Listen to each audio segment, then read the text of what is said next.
Gianna is the daughter of Blake and Lisa Tarr of Taylorville. She is a member of the volleyball, basketball, and track teams. Gianna plays AAU basketball in the off-season. She was a member of the 2021 7th grade state basketball team, and after graduation, she plans to attend college and play either volleyball or basketball. Lane is the son of Brent and Allie Riva of Taylorville. He is a member of the football team and the FFA. Our sophomore attendants are Josie Heberling and Ross Brown.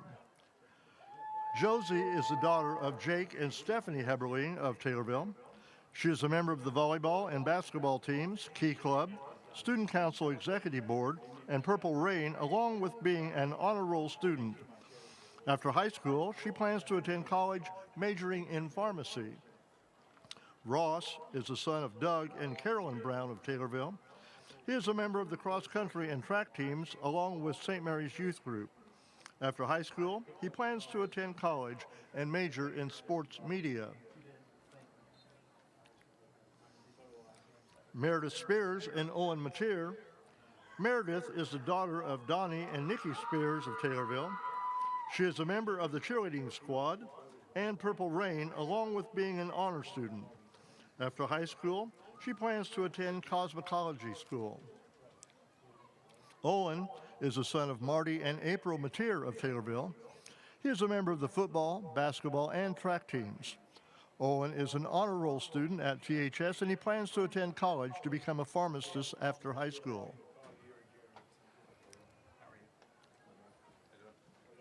Our junior attendants, Livia Havera and Lane Wemple.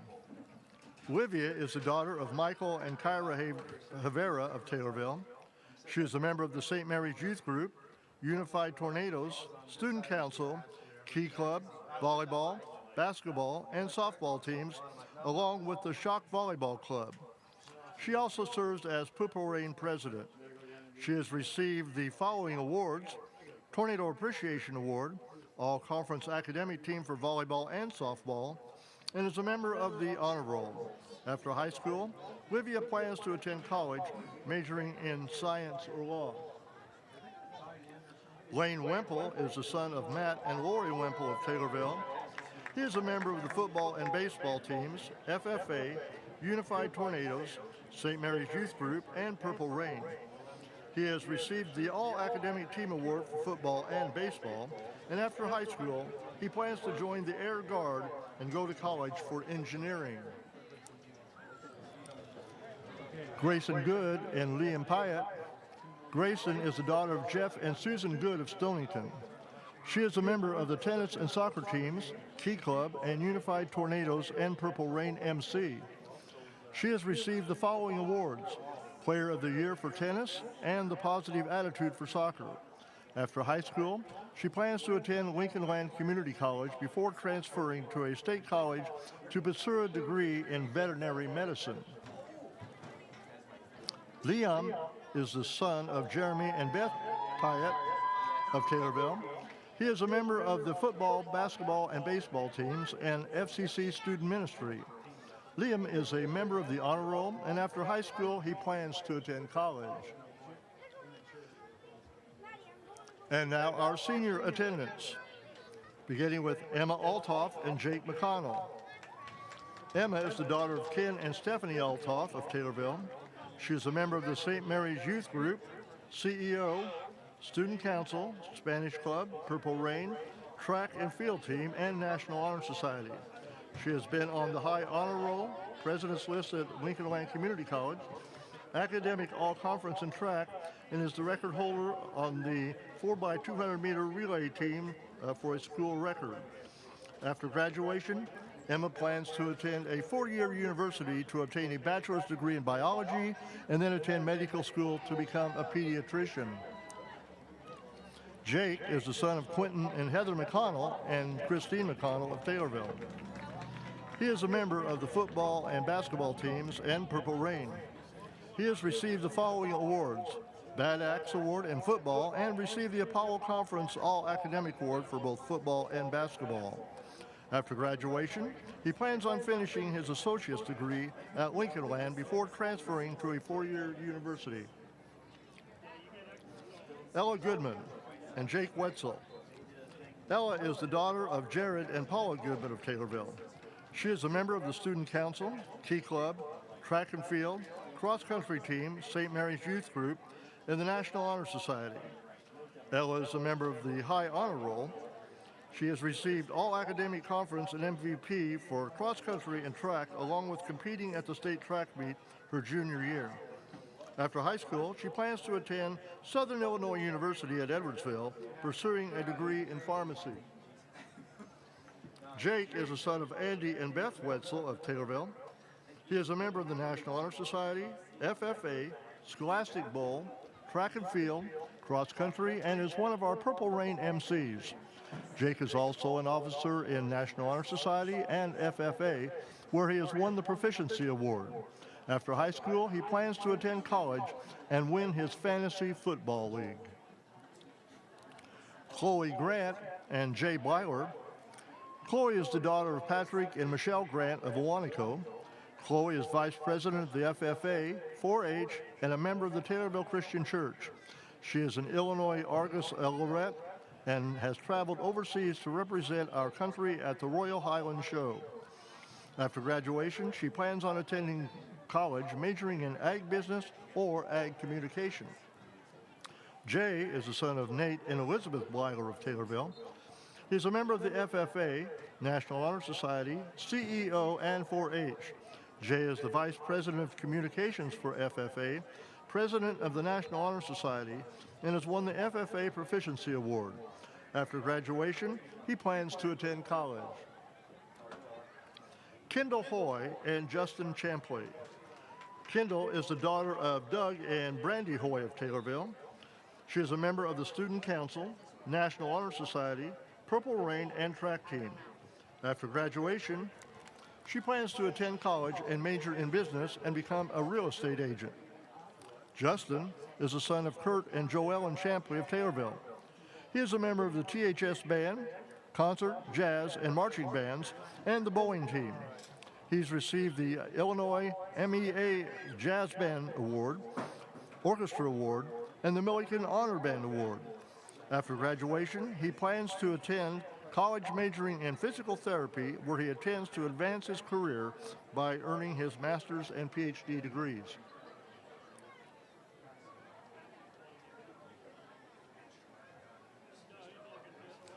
Congratulations to all the homecoming court attendants.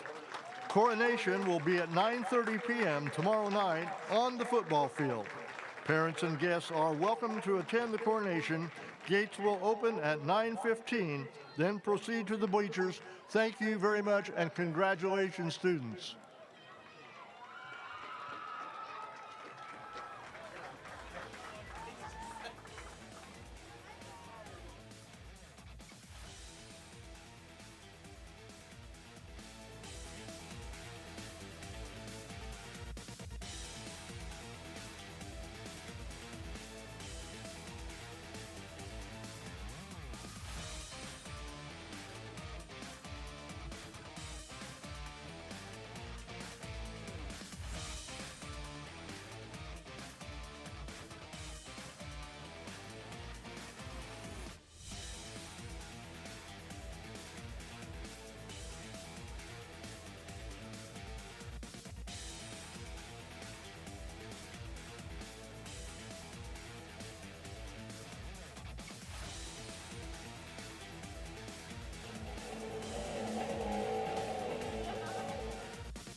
I'm Liz Martin, and I'm live here at the Taylorville Turf. Today, THS students certainly picked great members for the homecoming court. Let's send it over to Faith with two of the members now. Hello, Tornado Nation. I'm Faith Torres, and I'm here. I'm going to interview Chloe Martin and Jake, sorry. So, what were your plans for homecoming court? Well, how did you feel when you got on homecoming court? I was definitely excited. I wasn't expecting it. I'm glad that people voted for me, and I'm humbled, actually. Yeah, I feel the same way as Jay. I'm very excited and just excited we could represent T-ville in a good way. So That's really nice. How were you? I got you. Sorry. What do you do on homecoming court? I guess we just show up to the game and help show up with the students and help support the team, and yeah, basically we had to walk out tonight, and then tomorrow night we have to do a coronation at the dance, and then just be supportive of the team for tonight and hope for a win. What are your plans for tomorrow at the dance? Just to have a good time with my friends. I'm looking forward to going out to eat before and spending time with my friends. I'm going with Jay and some other friends of the same thing. Okay, so we're done with the interview. I'm glad I got to interview you guys.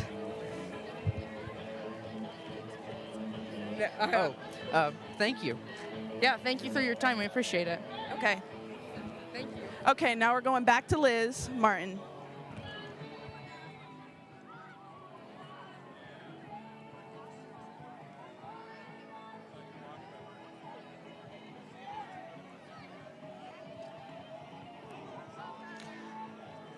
Hi, everyone, and we're going to go to a quick commercial break. What if you could feel in control of your retirement in just a few clicks? At aceyourretirement.org, you can. Start with a free 3-minute chat with Avo, your friendly digital retirement coach. Just answer some simple questions like, how do you feel about your ability to save for retirement? Or in how many years do you want to retire? To get free action items customized just for you, get your retirement back on track at aceyourretirement.org. Got a new house.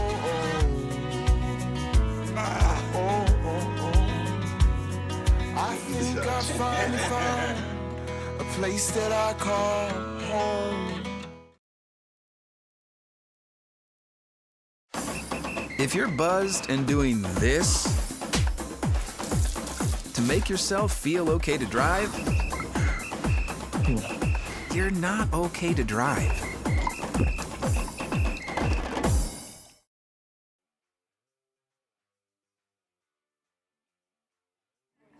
In their part in the Tornado Open. Taylorville Sports Boosters Tornado Open event was able to raise over $50,000 for Taylorville Sports. Let's dive a little deeper into what the Tornado Open is about. Hello, Tornado Nation. I'm Riley Sims, and I'm here with Barry Kent, and we're going to be discussing the Tornado Open. So tell me, what did the process of raising the money look like? Yeah, the process for the Tornado Open golf outing actually started back in January. It ran for 8 months, January to August. We had our committee of 10 people who volunteered throughout the city of Taylorville, Christian County, even into Sangamon County, mainly soliciting sponsors and golfers. We had 40 teams, 6 players on a team, so that's 240 players. Went around, obviously we had phone call, text message, social media, any way we could reach out to sponsors throughout the community, because obviously sponsorship is what drives the Tornado Open. That's what makes the money for the event. So I can't say enough about the 10 people on the committee. A lot of work, a lot of volunteer hours, and I just had a great group, and that's what made ultimately the record-setting over $51,000 for the Tornado Open. So you talked about the sponsors being some of the main contributors for the Tornado Open golf outing. How many would you say you had? Yeah, we had nearly 60 sponsors. We had 15 corporate sponsors, 12 gold sponsors, and 30 purple sponsors. And to give you an idea, dollar amount, The corporate sponsors, they gave at least $1,250 apiece. That would be all 15 of them, each one. The gold sponsors are $750, so all 12 of those each gave $750 or more. Then we had the purple sponsors of $300, and we had 30 of those. And like I said earlier, the sponsors is what drives it. That's what brings the total up. We don't make near as much off of the per person cost for the golfer. It's mainly made off of the sponsors, even though we had 240 golfers. Another big item we have is the raffle auctions. We have a Yeti cooler, a Blackstone grill, a solo stove. We do a 50-50. All those raffles make a ton of money. A huge item that actually really made even more money this year compared to the past was the silent auction. We went around the businesses around Taylorville, Christian County, even outside of Christian County. Everybody we asked gave something. We had, I believe, over 50 auction items. A big amount of money was raised off of those auction items. How high would you say you set the bar for yourselves, and how did sports boosters react to the overwhelming community support? Well, the sports boosters, when we told them the amount of over 51,000, they were speechless. They couldn't believe it. That was, I think, like a 65% increase compared to last year.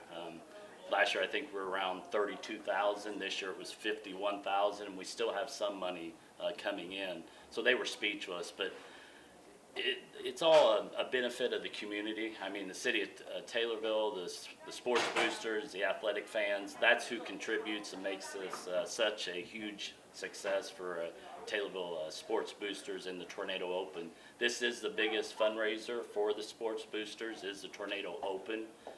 So we're just so thrilled with what we did this year and happy that it turned out just like it did. And I want to make a plug for next year.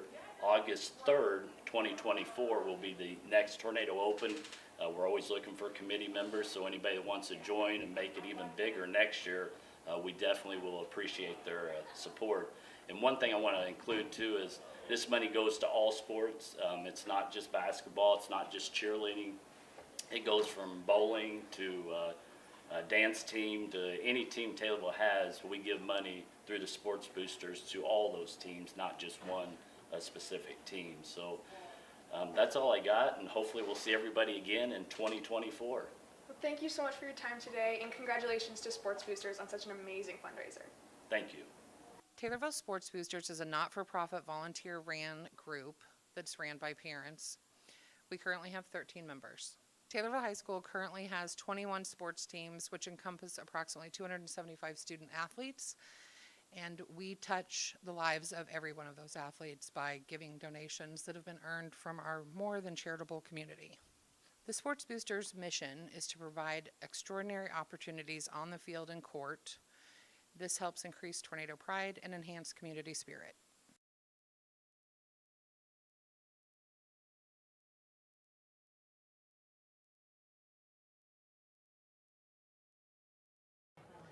Thank you to the Taylorville Sports Boosters for their support of THS Sports. Now it's time for THS football, but not the type most people would think of.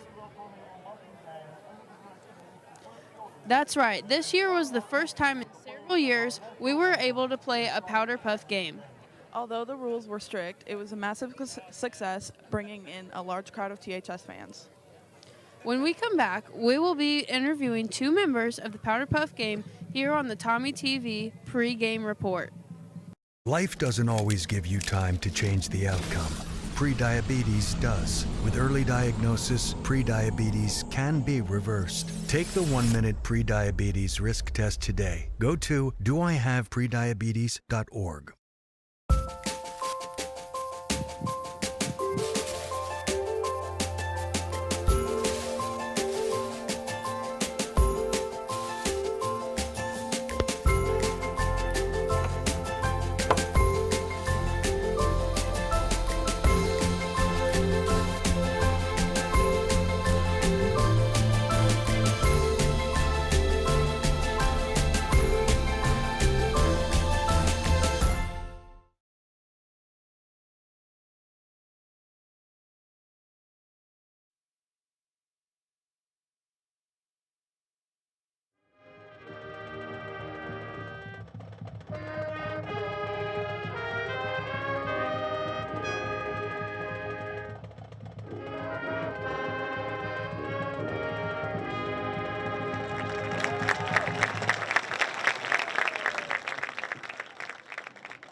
Hi, I'm Liz Martin. I'm here with Lulu Woodford from the Powder Puff game.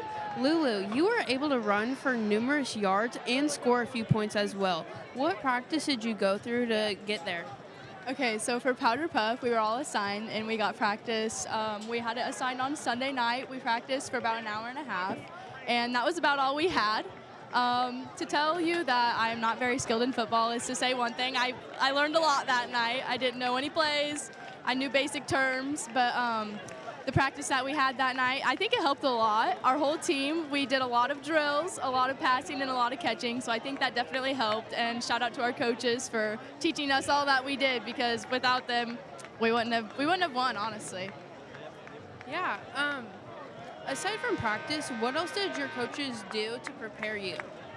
I would just say that they made sure to simplify the game a lot for us. They made sure that we knew the simple things, best ways to pass, best ways to catch, what routes to run, where to go and everything, where to go on defense, where to go on offense. They were just really patient with us, and they knew how to dumb it down because a lot of us weren't sure what to do. But other than that, they were just great, and it was a really fun time overall. That's awesome. Thank you, Lulu. Thank you. And back to you, Tommy TV.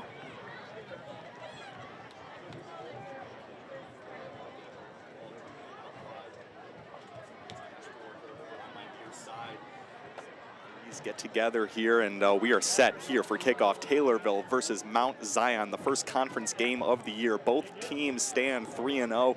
Can it get more exciting than that? I don't think so. Here we go. Taylorville is getting set to kick off here for the start of this one. I believe it'll probably be rare for the kick. I've heard whispers of a different kicker for Taylorville this year. Let's go ahead. You see Taylorville getting ready as they prepare to fake the onside kick, as they do, and that is the fake. There it is. And now Taylorville lines up for the kick. Two 3-0 teams face off in a first conference game on homecoming night here in Taylorville. Mount Zion receives. It's a fair catch, and that'll be right at the 35. 25. And our fearless Leroy Klimola is back. We're giving him some time. You know, we have problems. And our other football game going on, Central A&M getting going tonight. That'll be an exciting one. But this is the Tornado football game here on WTIM. All right, Taylorville taking over on the far hash marks over, or excuse me, Mount Zion taking over on the far hash marks over at the 27-yard line. That's where they will start this drive. And first play is a handoff for the far right corner, getting over towards the out-of-bounds mark, in about 5 yards on the play. Pushed out of bounds close to around the 31-yard line. Good run there. It looked like it was Jager Dameron right there on the carry, and he went in hard, turned the corner aggressively, and put his head down. It looked like it was good for about 5 yards. And we're getting our first looks here at Makobe Adams. This is a 6'3", 180-pound quarterback here, and he has been something to witness this year. Adams fakes a handoff, now rolls out to his left to throw. Quick, just a little slant, nearly intercepted. Whoa, that was a close one, as Baron Odom almost picked that, and that would have been a pick six easily. That would have been a way to get a game started for your quarterback right there. And Makobe Adams, a beautiful spin move out of the pocket there. Looked very athletic, but that throw almost into the hands of the Tornadoes. Well, and we were watching him a little bit in practice, Tim, and the throws were a little bit slow. Weren't the throws a little bit slow? They looked a little bit loopy. There was a little bit of loft underneath them. And yeah, not something I thought I was going to see out of Adams, but hey, he could have that cannon on him. We don't know. So ready to go again here, and setting up in the shotgun. Trips left, one wide receiver up top. Look for the screen here as Adams fakes a handoff and does indeed throw the screen. Gets through the first line, but not able to get through the second, but does get enough for a first down. As picking up the reception is Christian White. 5'9", 150-pound sophomore. Nope, sorry. Trimble. Trimble. That was Braden Trimble right there, and that's the leading pass carrier right there and leading touchdown scorer for this Braves team. It's going to be a lot of Trimble tonight. And we saw a lot of screen plays in their game that they've had against Triad earlier this year. Screenplay was big on them, and now rolling out to his left again as Adams has a lot of speed. Quick throw and a quick hit, even quicker. Pulling them down over on the far left hash marks over in the corner. Out of bounds, or towards the out of bounds marker. Make it a 2nd and 4 from the 48, but a good hit on that tackle. Like that was Odom on the tackle right there. He's on our near side setting up for that play. He worked his way all the way to the far side, made a huge hit. So 2nd and 4 from the 48. Now in the shotgun, ready to go. Adams, another trips left. Looking to throw, now has to hurry, in trouble, rolls out to his left, still on his feet, now takes off on his own, and then rolls out of bounds as he got the pressure quick. He went to go throw it to his left, realized there wasn't anything there, Tim. No one there, and then he scrambled beautifully out of the pocket, if I could say. I mean, he worked his way down the field and salvaged what could have been a loss of yards right there. We've seen that pocket collapse a couple times, and that was one of those things where the pocket collapsed and he had nowhere to go. And if Taylorville can keep the pressure up on that line, they could cause some problems here. We saw some blitzes against Columbia last week, as again running up the middle, enough for a first down on a carry from Jager Dameron. And we saw that a whole lot. There wasn't as much pressure as I think they would have, Taylorville would have liked. Last week, they're looking to see if they can do a little bit more here this week. Yeah, no, absolutely. This Taylorville defense is going to need to tonight because this Braves offense is relentless, and we've seen it already. They're working their way down the field pretty easily right now. So setting up again, Adams. Hands off. Jager out to the right-hand side, then tripped up towards the 40-yard line for 2nd down, and Mount Zion having not too many issues moving the ball despite the Taylorville decent defense. Yeah, not at all. That's the second handoff we've seen to Dameron already tonight, and yeah, that Dameron is able to pick up 5-6 yards a carry we've seen so far. Take a look at some of Dameron's numbers here. 38 rushing yards per game already this year. Shotgun. Stacked wide receivers on the left. And over, and nearly picked again. That was intended for J.C. Anderson, tight end slant. Didn't come close, and that will be 3rd and 4. Yeah, that was one of those quicker passes, Leroy. I think he might have a little bit of juice in that arm, but just the throws haven't quite been online for throws down the field so far. And as the joke goes, a big 3rd down, 3rd and 4 from the 39-yard line. Absolutely. We were talking about how every 3rd down is just a big 3rd down. Everyone. I mean, you could make an argument for, like, you know, you can look back on every 3rd down. Yeah, if we would have gotten it. Here we go. Looking to throw. Throws it hard and caught. Spins around, still on his feet, and finally pulled down by the Taylorville defense. That's Grant McAtee. He doesn't even actually get pulled down. There's just so many guys on him that they finally just blow it dead, but enough for a 1st down, and that wasn't that hard of a throw. Just turns, looks, throws. Yep, that's Grant McAtee, another name we're going to be saying a lot today. 96 receiving yards on the year. He's adding to that total today. So 1st and 10 from the 30. Taylorville nearly off sides, but no snaps and no penalty. Adams, hands off again. Runs right into a brick wall and nowhere to go. Gain of about 2 on the play. You know, Taylorville defense is not laying down right now. They're putting up a good fight against Mount Zion. Just give them a couple plays to figure out their offense a little bit. I'm so excited to see the offense come out onto the field. If Taylorville is able to make this a longer drive, even if the Braves score, you got to feel like that's some kind of reward here. I think so too. I mean, coming into this game, you know Mount Zion's a threat on offense, but right now you're matching up. I mean, we're matching up with them. Trips left, throw over, nearly picked, and Taylorville's reading these screens, nearly picking that one off. Kate Beckmeyer, who is always a force on defense, and Taylorville's reading that screen, Tim. I thought that was going to be a pick right there. Kate Beckmeyer tied up a little bit, but was able to get his body in there. That pass was nowhere near completed, and Taylorville, once again, almost with an interception. So 3rd and 8 from the 28.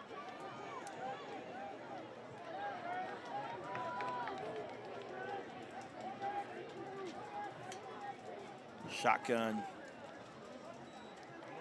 Fakes the handoff. Instead, he's going to throw it towards the end zone. High up in the air, one-on-one matchup, and no one makes the catch. And the flag comes in for pass interference.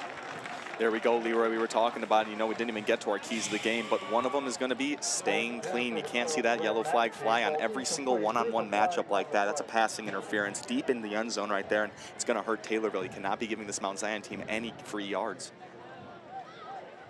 So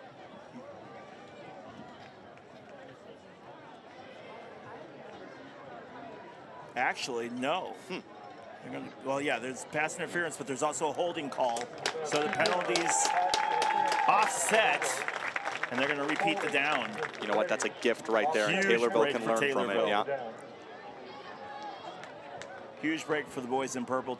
Taylorville wearing gold pants, purple jerseys, gold numbers, purple helmets. Mount Zion Braves wearing their white jerseys with red numbers, white helmets with the red Mount Zion Brave logo on there with the arrowhead. Shotgun formation again. Split set, 2 on each side. Shotgun, looking to throw. Adams, got to hurry. Now over to his left. Now just throws up in the air and incomplete. That's a 4th down. And that's a big, big play for Taylorville there. A good stop. And give up the 3 points here if need be. And we'll see if they go for it. This is a tough situation for Mount Zion. It's a 4th and 8 from the 28. Maybe a little bit too far for a kick, but looks like they're going to keep the offense on here. For it. And again, Taylorville would love. So this is a big situation here. Taylorville's going to be super fired up if they can get a stop here. Adams, shotgun. Tries to draw the defense off sides. He does not. And that might have been the only play there, was to see if they could do that. Now they actually have to call something. Game clock winding down. Now looking to throw. Throws it over and caught. Right side, enough for a first down. Around the corner in, and then tripped up around the 3-yard line on a good catch by Braden Trimble. And not able to do what they needed to on that stop, Tim. That's not what you wanted to see right there out of the Taylorville defense. It looked like we were trying to get an offsides call there for the Braves, but to no avail. They're not able to succeed, and Trimble right there, able to break a few tackles. Now they're on the 1, it seems. So 1st and goal from the 2. And everyone piled up on the line. Just pushes forward on his own. Taylorville in, tries to get the stop. No signal from the official yet. And he's short. All right. So we can get a little goal line stand here from the Tornado defense. You'd love to see that. I think they're on the 1 now. Yep, I think that changed to 1. But so 2nd and goal from the 1.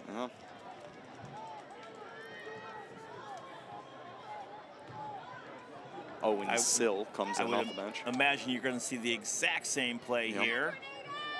Adams pushes again. And once again, now the call comes in. Touchdown for Mount Zion on a 1-yard gain from Adams. And it's 6-0. You know what? It wasn't an easy journey down the field for Mount Zion right there. I think Taylorville read it well, and they have things to improve on. I think we're going to see a competitive one here.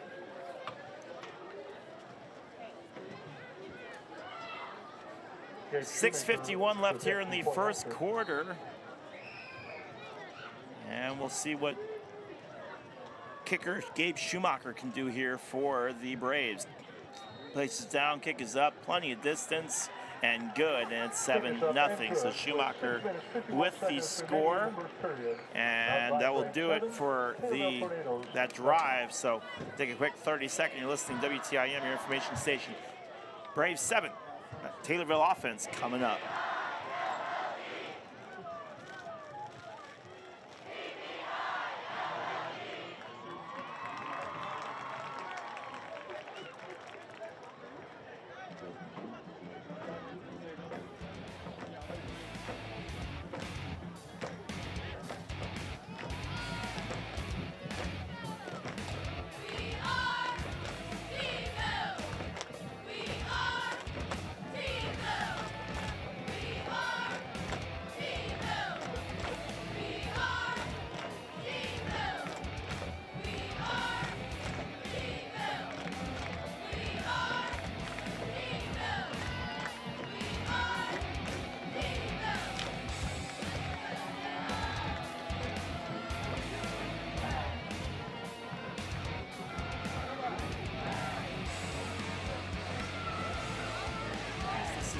Drive there to get down the field. You know, the Taylorville defense held up right there, and that was the big question. This Mount Zion offense is a threat, and we knew that coming into this one. If you watch your game film, you know that they like to pass the ball down the field, and they were successful that time. But they did not do it without Taylorville saying anything about it. So we're going to see if Taylorville's offense can come right back here. And Odom, of course, both sides of the ball. He made some big tackles in that first drive right there. So now we get to see him on offense.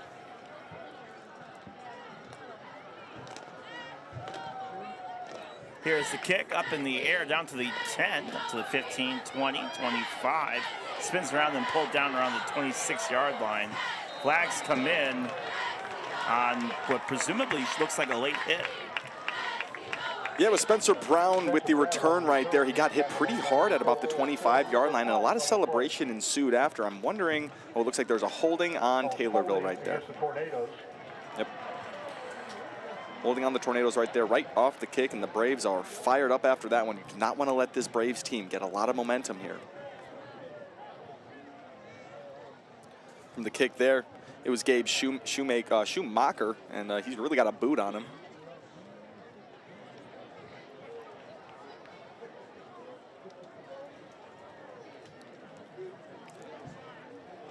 Let's see what this Taylorville offense has to say on with their turn right here. This Mount Zion defense, we're going to get the first look at them. A couple of the same names that you're going to see on offense as well. Yeah, I see Grant McAtee out there. He also plays on the other side of the ball. And here's our first look. Here's our first look at the Taylorville offense for the day. Baron Odom receives the snap. He pitches off to the right. Fake handoff, and he works his way up through the middle and gains himself 4 to 5 yards right there. A beautiful fake pitch off to his right there. Looked like the fake pitch was intended for Clark Durbin right there. And Baron Odom looked very confident right there on the carry.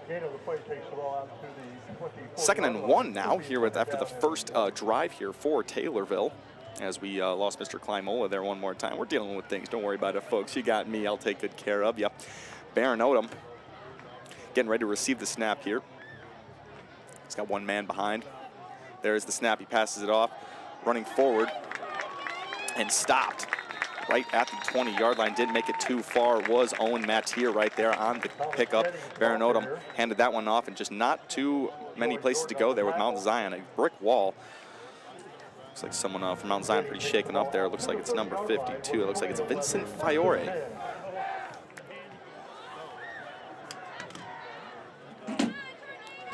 That was a first down, though.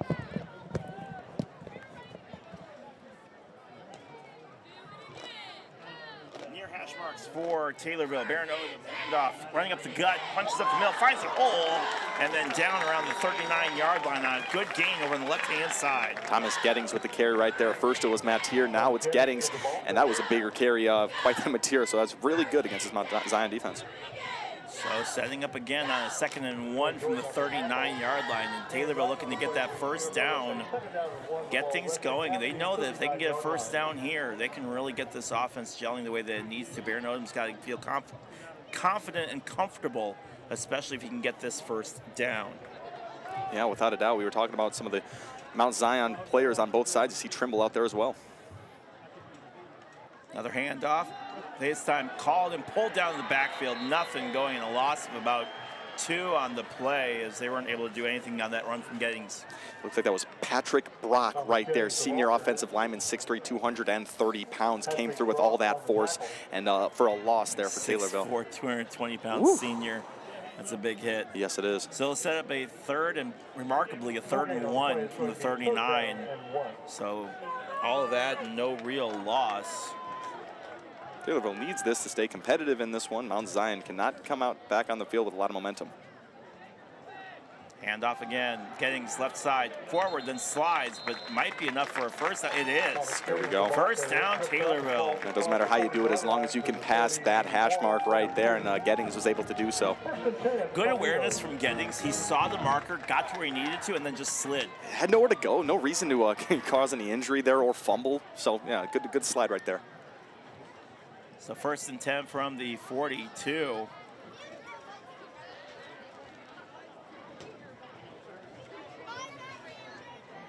Set up again here. Shotgun. Trips right. Odom now man in motion on the left-hand side. Handoff again. Again, pulled down in the backfield. Nowhere to go for Clark Rare. That Mount Zion defense swallowing him up in the backfield for a loss of about 2 on the play. It starts to make you wonder. That's about 5 handoffs in a row, Leroy. Maybe we see a pass here from Odom that they've been getting swallowed up in the backfield by this defense. They're reading every single handoff play. Well, and maybe it's just trying to draw that defense in more and more and more in order to be able to get something going here in the passing game. We've seen some trick plays before from this Taylorville offense. Maybe that's something that they'll keep in mind here on the back burner, but with everybody punching up, and again, the same formation as last time, everybody close towards that line. Nobody really spread out at all. Another handoff. No, fakes it. Oh, should have handed off. Instead, Odom keeps it and gets pulled down in the backfield by a very happy Tyson Evans, who feels the need to make his tackle known on the sack. That's Tyson Evans right there, really swallowing up Odom, and Odom had the opportunity to hand it off right there, just didn't, just had nowhere to go. So it'll be a 3rd and 19 from the 33. And if you thought there was a passing situation before, it's definitely a passing situation here.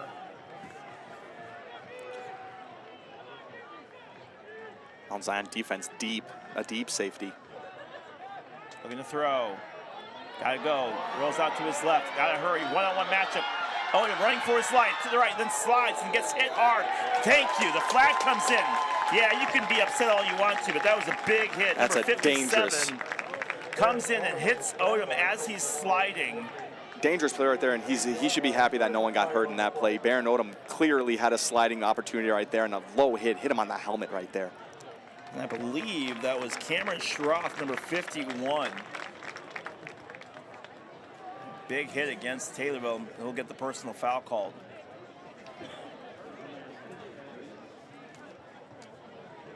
You got to be careful with plays like that. Both players running at full speed at each other, and especially with the quarterback. You know the rules. You cannot hit that quarterback when he goes down a slide.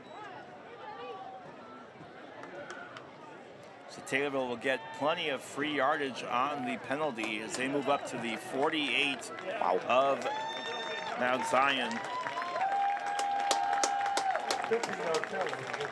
Yeah, and you can see Schroff kicking himself right there. You knew that wasn't the play to make, and Mount Zion's going to have to pay for it. Well, and the thing is when you look at that situation, Odom was already down. It would have been like a 4th and 8, 4th and 9. Still, yeah. That's a first down, so we'll take it.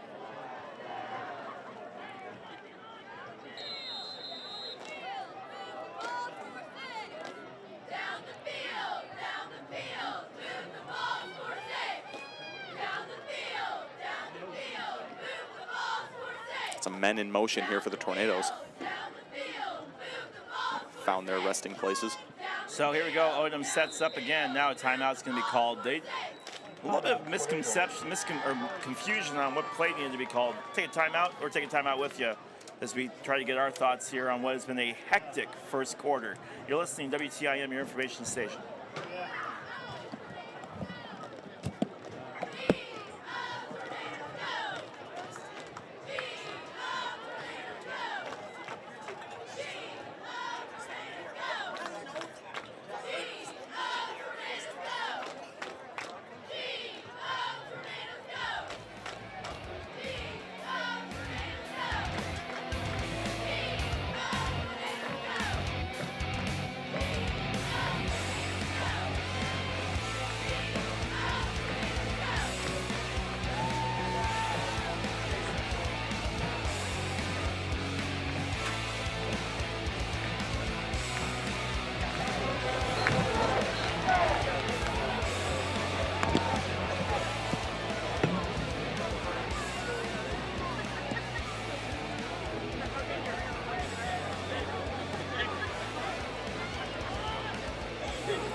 You hit it.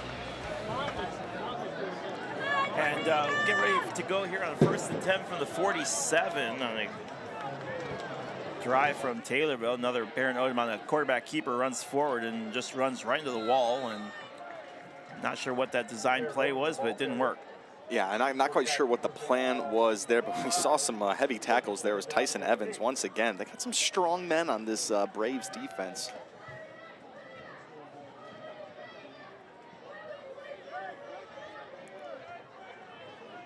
So on the 2nd and 8 from the 45.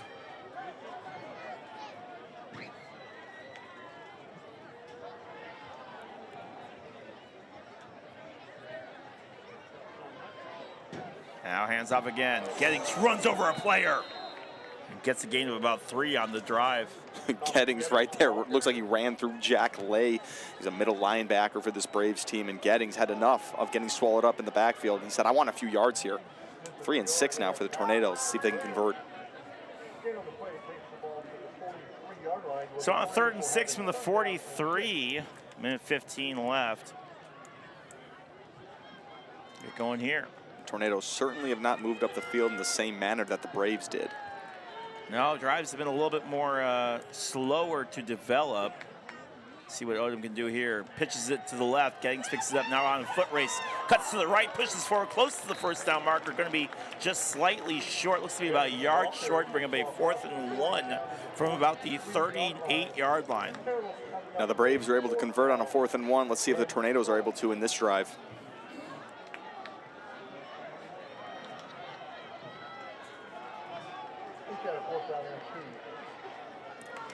I see Chase Fink out there for the Braves screaming at his teammates right now. He must know something that they don't. Well, regardless, Taylorville going for it on 4th and 1. Here we go. And offsides. They get him. They get him on the false start. Well, let's see. It looked like it was the Braves that jumped, but both sides moved. No, they're going to call an false start on Taylorville. Taylorville will back up 5 yards. Ugh. Yeah, that's a gut punch for Taylorville right there. It was 4 and 1. You made it all the way, and now it's just going to be a little bit tougher. Let's see if Odom stays on the field, though. You'd love to see the Tornadoes. Yep, he's going to stay out there. Let's see the Tornadoes a little bit of pressure out, and the special team's coming out now. Well, you got to at least try for it on 4th and 1, but that's way different on the 4th and 7 from the 44. It absolutely is. So Taylorville will cut their losses and punt here. New puncher out today for the Tornadoes. Who's that? That is Zayden Sides right there. Yeah, we saw him do a little bit of work with Columbia last week. Looks like he might be the new permanent boot for the Tornadoes. Now what's happening here? Another flag comes in. Delay a game, maybe? Yep, delay a game on Taylorville, so they'll back up even more.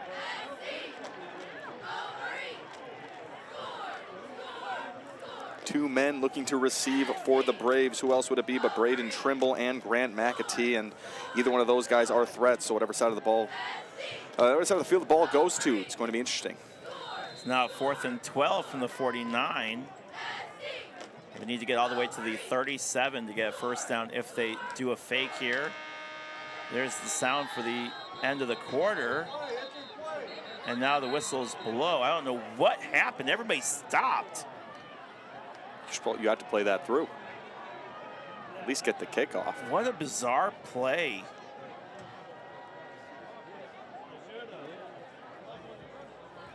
It'll be interesting to see if they mark him down right there. The play went off.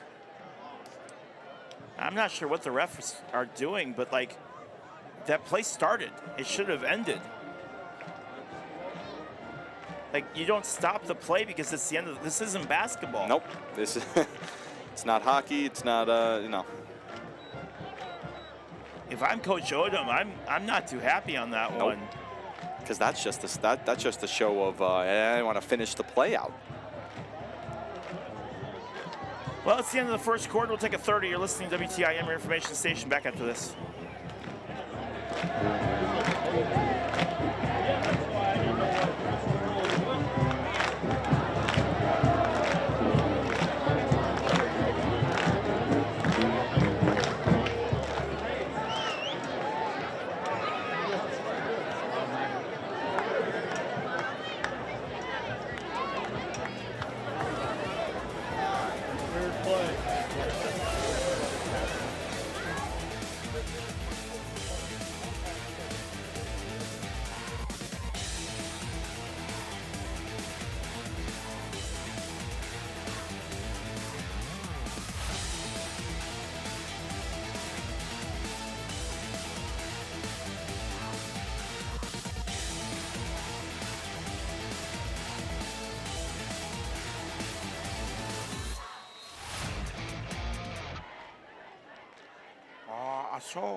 I shit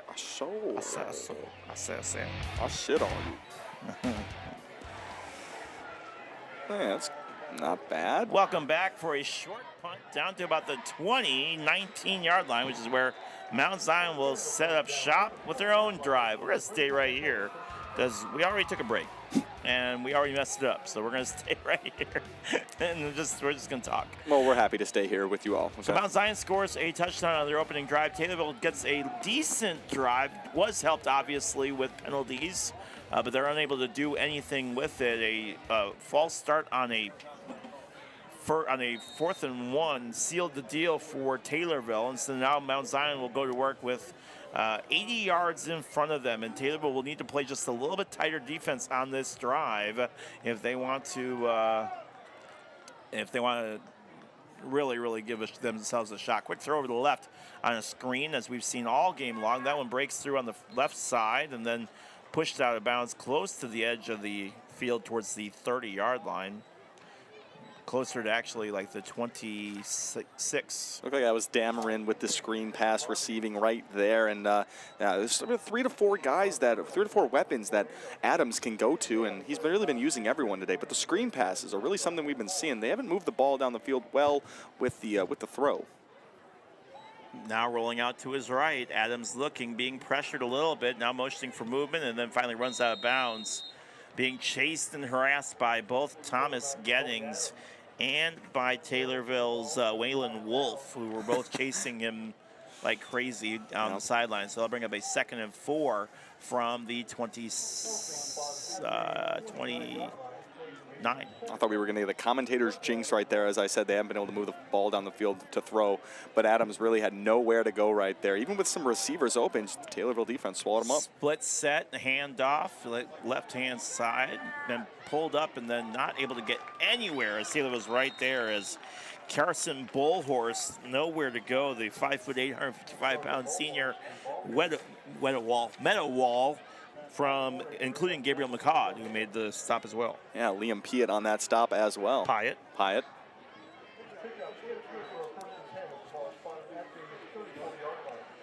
We're cruising here in the second quarter. 1st and 10 from the 34. 10:53 left in the first half. Shotgun, Adams fakes a handoff, throws to his left. Nearly dropped. Instead, he catches a one-hand catch. Spins around, still on his feet, then barrels over. Oh, my goodness. Good stop from Taylorville, and now they're saying it's a fumble. We got to talk about that. Yes, we have to talk about that play. That was Braden Trimble making a one-handed grab all the way down near the ground. An amazing play, and then it was a tornado coming in and just snatching it out of his hands right there. You know who it was? Baron Odom. Tornado ball. Baron Odom doing it all. Baron Odom makes the offense pay. And now referee saying, hey, get off the field. Well, Taylorville will set up shop at the Mount Zion 29, and we didn't have a chance to talk pregame keys to the game, but we were talking about, capitalizing on turnovers, and of course that's a big one right there. Is Taylorville able to capitalize on that one? And so that's where Taylorville will start their drive. Odom just snatched that ball out of his hands. Odom takes it himself, pushes forward to the left, runs into the wall of defensive linemen, but it gets a gain of about 5 on the play. Yeah, a pretty productive play right there for Odom. Pretty simple, tuck it and run right through the middle, and he did just that. So 2nd and 7 now. Liam Piatt comes on. Owen Matier comes off. A couple new guys on the field here. 10-16 on the 2nd and 7. Felt like he ran a whole lot farther than just 3 yards on that, but it's where it is. 2nd and 7 from the 26-yard line. Odom.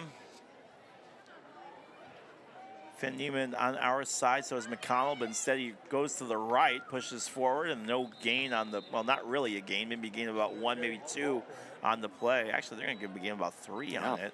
It'll be 3rd and 3 from the 23-yard line. And Gettings again right there on the carry, and already Taylorville, they're in field goal position. 3rd and 4 from the 23.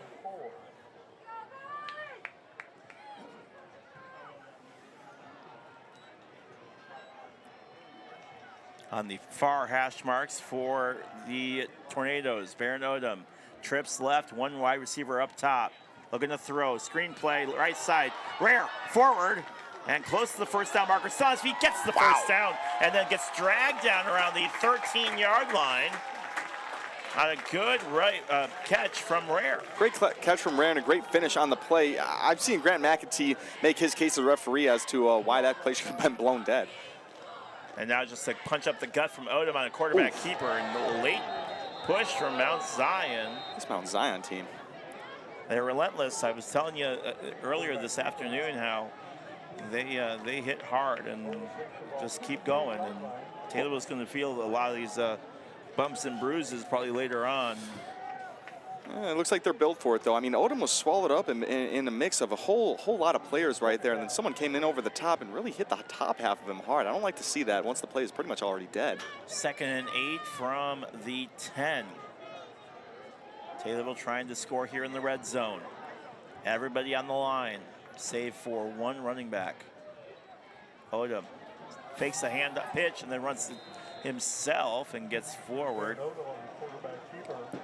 And we saw that fake pitch work earlier on their very first play of the very first drive of this one, and just didn't work out the same way that it did for Odom this time.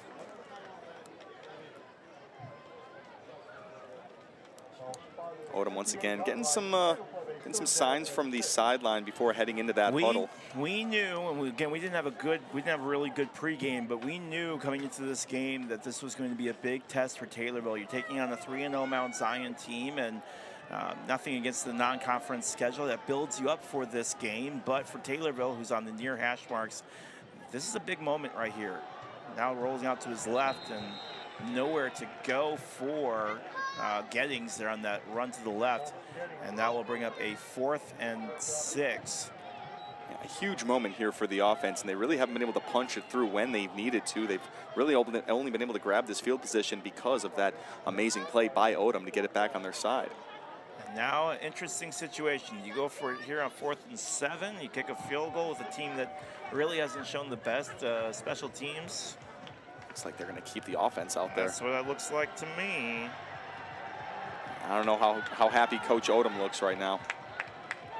So, 6:58 left here, and now a timeout called so that the Odoms can discuss what they want to do. And Jeb voicing his frustration over certain plays, maybe, certain situations, or being forced to call a timeout. Regardless, that's where we sit. You're listening to WTIM, your information station.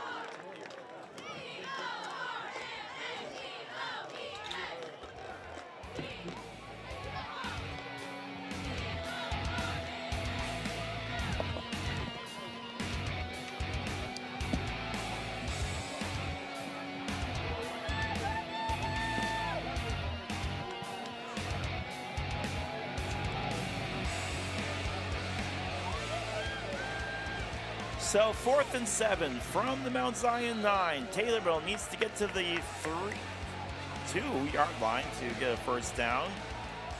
Here we go. Mount Zion defense feels fired up. Taylorville needing to prove something here. Off to Neiman on the right-hand side. No, he fakes it over the left. A catch for a touchdown! Fakes everybody out, gets the touchdown, and Taylorville gets on the board. Cash Foraker with the reception.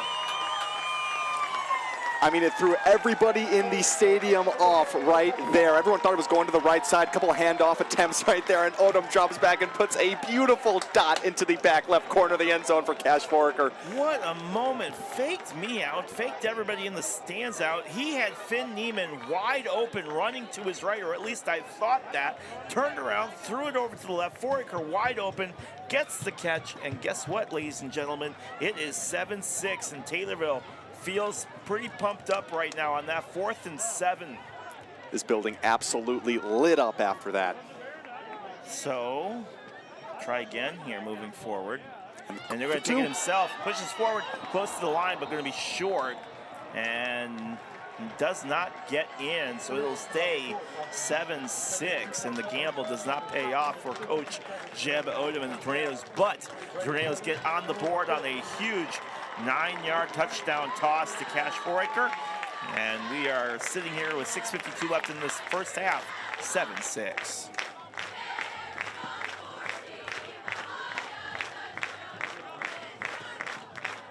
That was pretty sick. Amazing. I mean,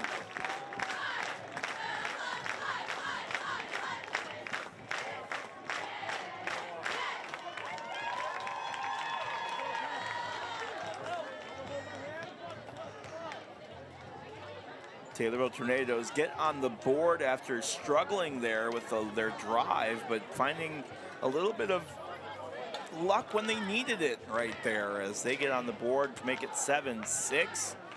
And we'll see what they can do here on this defensive stand. Mount Zion broke a little bit on that play. I think they expected a run. Everybody jammed the middle. Tim, what'd you see there? they've been so run heavy. It was a fake pitch, and then it was a fake handoff, all moving to the right side, and then a very alone Cash Foraker in the back left-hand corner of that end zone. It was a beautifully drawn-up play, and Odom executed it perfectly. Taylor gets ready for their fake onside kick before they get ready to do the real thing. Kick is up, another short kickoff, and that's to the 35. Taylorville luckily right there, though, as they're able to make the stop, but not the kickoff you want to see from the Tornadoes there on that one. I'm wondering why they went back to, that was Clark Rare right there on the kick, other than Zayden Sides. Zayden had a very good kickoff. But that's how I feel when I kick the ball.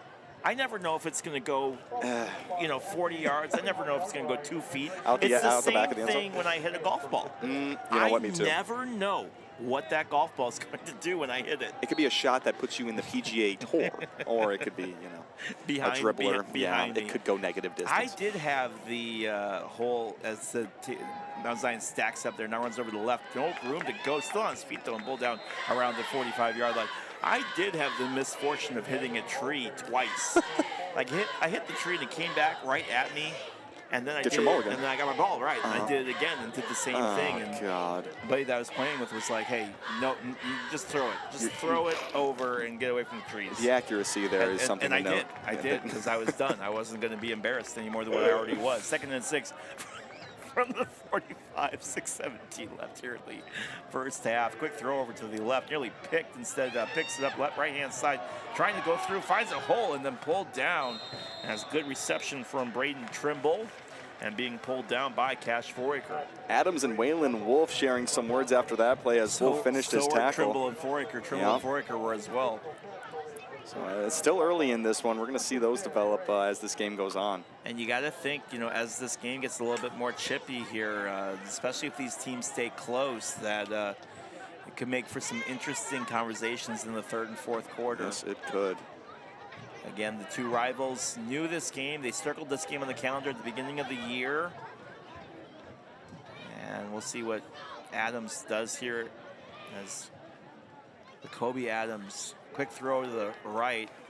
Good catch over in the corner by Jacob Harvey. Harvey gets to the first line and then pushes out of bounds. Gain of about 7 on the play. Now Clark Rare is nursing that right hamstring, and I do not like the way he just walked off the field right there. Hopefully it's just a little bit of cramping. It amazes me how tough high school football players are. Yeah. Just insanely tough. 2nd and 3 from the 32. Because I feel like I could get hit once and I would just lay there forever. Bring the stretcher, just please. Just forever. On the near hash marks. Quick throw over again to Harvey. Tries to somersault his way through, and now 4 guys pull him down, nowhere to go. And again, Foraker and Harvey having a little discussion. The screen pass is working well because it's J.C. Anderson there, tight end, defensive end, 6'7", 230 pounds. He's putting on that block and just giving his runner a perfect lane. 1st and 10 from the 25. Mount Zion not wasting any time trying to get down the field here. Thank you. Yeah. They've been dry. They've been bad tonight. Mosquitoes have been bad in here tonight. Just killed a massive mosquito for us here. Tim just saved my life, ladies and gentlemen. Stack up on the both sides from the wide receivers. Instead hands it off, bounces off a Taylorville player, then pulled forward, then runs into his own player as he turns around being pulled down as Jager Dameron tries to get through and bounces off about 5 Taylorville players before being pulled down. Owen Mateer came in hot after that play. Now he runs off the field, but he's always out there. He's a spark plug type of player. Makobe Adams came sprinting off to his sideline after that. It worries me to see that he might have an idea for a play here. Cade Beckmeyer also in on that stop as well. Taylorville trying to get a stop here on the 2nd and 4 from the 19. Red zone situation for Mount Zion, and Taylorville trying to keep this game to within 1 point. Even if they score here, it's still a 1-score game. And no, fakes the handoff, now rolls out to his right, and Adams still on his feet and runs out of bounds around the 11-yard line. No, not the 11, around the 16-yard line, excuse me. Makobe Adams, a fake handoff there, takes it himself. There is a flag on the field here. Let's see where that goes. Holding on Mount Zion. There we go. So they'll back up. Not sure where it came from, but it seemed like it was on the near side of the field. The referee right in front of us chucked his flag down. So. And again, Mount Zion, as much as we hate to, well, as much as we like to say it, the penalties are starting to add up a little bit. They've had some penalties in key situations where Mount Zion really could have kind of taken over in this game. Yeah. And they've had a few situations where it just hasn't happened because they've shot themselves in the foot or they've gotten some ill-advised penalty, and there was another one right there. Yeah. So they'll bring a 2nd and 11 from the 26. The key to our game for the Tornadoes was to stay out of penalty trouble, but right now it's going Mount Zion's direction in terms of flags being thrown, and it's hurt them here. So 2nd and 11 from the 26, and another stack set from both wide receivers. Let's see what, and Dameron's right behind Adams with McAtee and Trimble on our side. Looking to throw, throws it over, picked up by Trimble.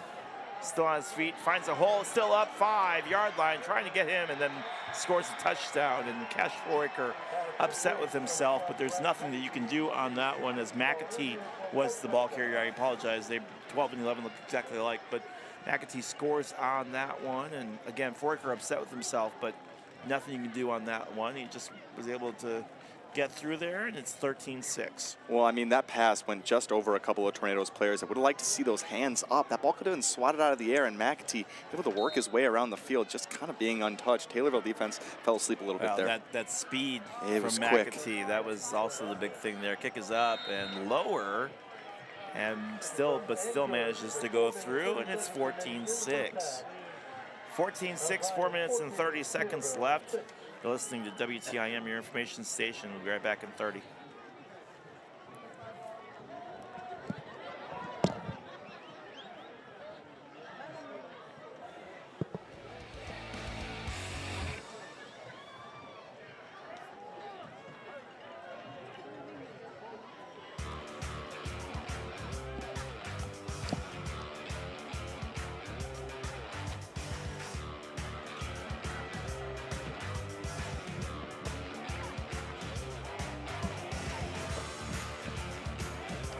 I said we'd be back in 30, and I meant it. Welcome back. 4 minutes and 30 seconds left here in the second quarter. Leroy Klamola alongside Tim Zalabak. And Tim, penalty, but the Braves didn't care. They were able to push through and score. Yeah, we really thought that was the break that Taylorville needed as they proceeded towards their own end zone. Were the Braves there, and yes, it was Grant McAtee on the carry. He received a pass. It was about a 4 to 5 yard pass from Adams. Ran his way into the end zone, pretty much untouched. He has a lot of speed, but now Taylorville offense get to see what they can do with their answer. 14-6, 4:30 left here in the first half. Getting ready for halftime here. It'll be nice to have a halftime where I'm not running around with my head cut off. I tell you what, last time we had a home game, Tim was gone to Vegas to go to the casino, and I had to do things all by myself and walk uphill both ways and in the snow, and It was so sad, man. I obviously didn't win anything at the casino because I'm here tonight. Clearly. Otherwise, we'd be having a very different conversation right now. Taylorville takes it out at the 15-20, spins around, still up on his feet, and then finally pulled down around the 38. That looked to be Spencer Brown, I believe, on that carry. Spencer Brown's been the go-to for receiving that kickoff there, and picks up a lot of speed very quick. I think he made it to about the 40-yard line there, 35. He did. He made it to the 35, and it'll be 1st and 10 from the 35-yard line, as Taylorville will see what they can do here. And it's not necessarily a 2-minute drill, but you'd like to see at least some level of a little bit of how. See, this is. What are we looking for? A little bit of energy, a little bit of movement. What a little bit of desperation. Okay. Being efficient. I'm losing that word too. It's right-hand side toss and then rolls up, but only gain of about 1 on the play, on the run to the right. Yeah, you'd love to see some plays set up for a bit longer gains. Of course, this Taylorville team has been nickel and diming their way down the field a little bit. That's just it. I don't know if Taylorville just realizes that Mount Zion has a good pass rush. Yeah. But they've been absolutely hammering the run game, and it just really has not been there this evening. So it'll be 2nd and 9 from the 35, 36, give or take. Trips left on the far hash mark for Baron Odom. Got one lone wide receiver up top. Wide receiver. Rolling out, playing inside. Now Odom's got to go, and then pulled around and pulled down. Got to get rid of it. If you feel that arm on you, and that was, you feel the arm on you, you got to get rid of it. Cameron Schroth pulling him down there, and Schroth did not let go. Yeah, that Schroth really, he was salivating right there as he saw Baron Odom in the open backfield, and that was Taylorville for a loss now, a big loss of 8. So a 3rd and 18, and I've joked before, but there's not too many plays in your playbook for a 3rd and 18. We'll see what Taylorville can do here. Maybe just try to get some good field position. If you can get to the 4th and 7, might be a little bit of a better punt. See what Odom does here. 5 wide receivers on an open set. Odom clearly throwing, and now blitz. And throw gets away and falls incomplete. Hits rare in the back, and that is that's a big play right there. 4th and 18, Taylor will have to punt. Odom was just swarmed right there by Braves. There was just 3 men untouched. I don't know where the offensive line went there. Well, the blitz just overpowered him, and by the time the offensive line realized it was way too late.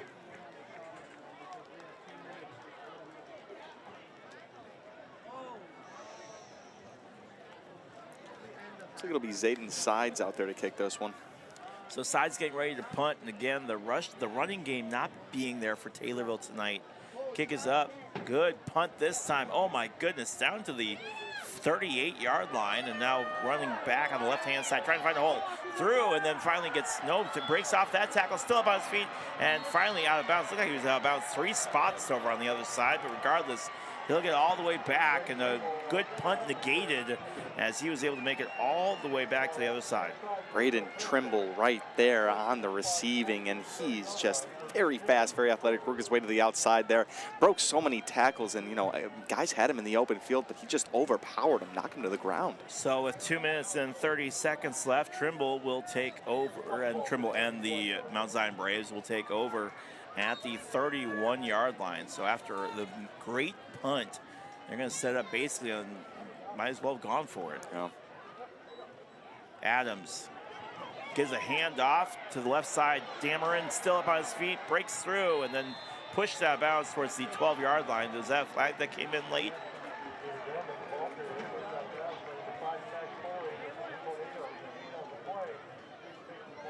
No, I see a flag. 1st and 10 from the 31. I apologize. You saw a flash of gold pants there. I saw a flash of gold or something. Yeah. Set up again here. Adams.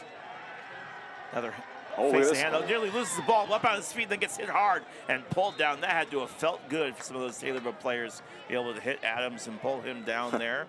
And Macoby Adams kind of fumbled the snap right there, down by his feet. Was able to collect it, though. You could see that go awry for this Braves team, but they were able to stay composed here. Let's see if the Tornadoes can give them a run for their money here at the goal line stand. So, going again here in the shotgun. Goes to handoff, no fakes it, throws over, caught, and touchdown. As another touchdown. That is for McAtee again. Grant McAtee pretty much untouched there. Slant route to his right.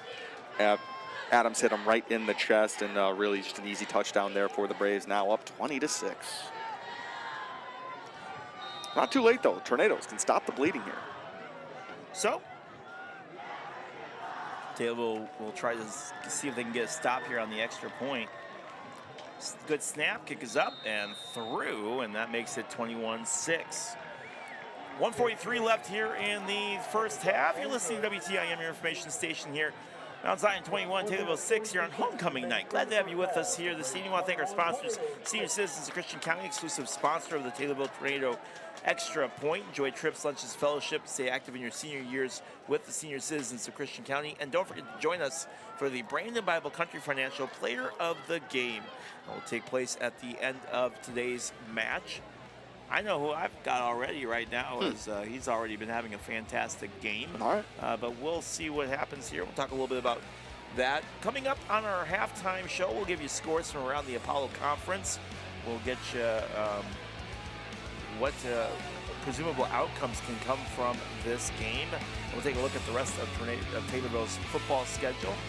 And as I always say, we might have a couple surprises for you. You never know. Because you never know who swings by the Taylorville studios at halftime as we get ready for our show here at halftime. But again, 21-6 here with 1:43 left. Tornadoes really trying to find what they can do here to move forward and get some offense going. It's been struggling here as far as just kind of using penalties to their advantage a little bit to get yardage, but the run game's been non-existent. Taylorville really needing to see if they can find some kind of passing game, even if it's just a slant or just a quick screen play. Just nothing going right for the Tornadoes here on offense, and see what they can do here on this drive.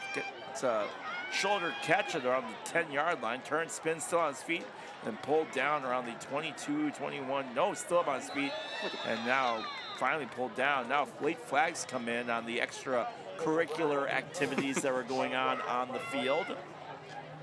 You get the sense that these two teams, they know each other very, very well. Yes. And don't like each other too much. We're really finding that out in this one. Yes, that was a great carry there. Who caught that ball? Did we find out who caught that ball? I think it was probably Spencer Brown who caught that one. Yeah, it was the shoulder catch, which scared me a little bit. I like to see him absorb that into his chest a little bit. I'd hate to see that travel past him, and Taylorville end up in an even worse position than they are now. It's a penalty against Taylorville on the bully block in the back. And they'll be Taylorville backing up there on the 21-6. 1:34 left here in the flag still on. What are they discussing? I don't know. Oh, they're going to talk to Jeb. Maybe there's a offset. Let's see. Points the Braves' way. He did. He did. And again, it's very hard to be an official. I will say that. But if I'm an official, I probably want the first half to redo. It's not. It hasn't been. It hasn't been the best. And I'm not even saying about the calls. It's just been one of those things where it's offset on the. Just at a loss for words up here. I'm just trying to figure it out. I really just feel like waiting until they move yardage before they. Oh, now okay, so now Taylorville's backing up again. But Mount Zion is back as well. Moving away from each other slowly.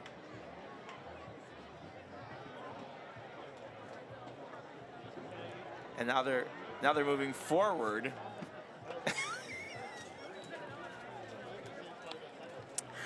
Ladies and gentlemen, I can't explain it to you because I don't understand.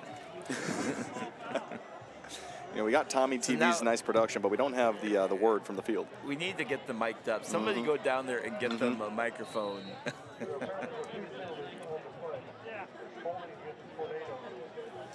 So holding against the Tornadoes. Something against the Braves. Okay. All of that for offset. So regardless, after all that, we're back to square one. As Taylorville runs off the right-hand side, finds a little hole out of the 40, then putting up to still on his feet to the 45 on the far right side before being pulled out around the 47-yard line. Who was that? That was Rare. Yeah. Yes, it was. It looked like it was Clark Rare. It was Clark Rare. Yeah, absolutely. Really great to see that because he was holding that right hamstring a little bit ago, and now he's running absolutely perfectly. And that's the type of yardage that the Tornadoes need to take advantage of here. Get one more big drive in before going into halftime. So, let's see what they can do here. Another holding penalty comes in on Taylorville. Okay. All of that. Go back up again. So the good run negated here as the Tornadoes now taking 2 steps forward and 3 steps back. Just the opposite of what you want to do. The Braves have been able to come back from their penalties that they've drawn. Now the Tornadoes just all the way back to where they started here. So they'll redo their 1st and 10.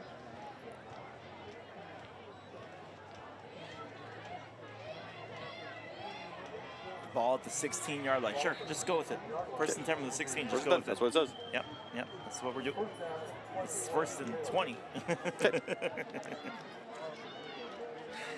No, rolls out to his right, still trying to find a gap, but doesn't have any room on the run and gets a gain of about 1 on the quarterback keeper. And quarterback keeper on the 1st and 21. It hasn't been a big yard gainer so far. I'm not sure where Odom was looking to go there. 2nd and 17 from the 20-yard line. It is 8 o'clock. Let's pause 10 seconds for station identification. You're listening to WTIM, your information station.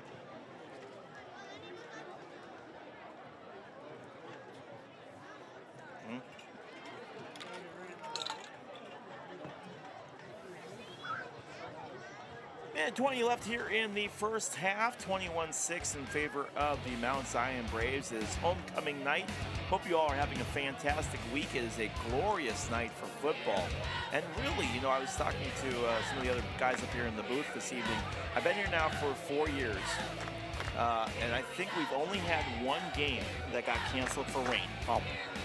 It has been a very successful Friday night football in the last 4 years, considering what weather is in Central Illinois. Absolutely. We couldn't have gotten luckier tonight, I'll tell you what. It's another beautiful night here in Taylorville on our glorious turf field. Glad to have you all with us, whether you're listening to us on the radio, watching on Tommy TV, or streaming online. Wherever you are, we appreciate every single one of you.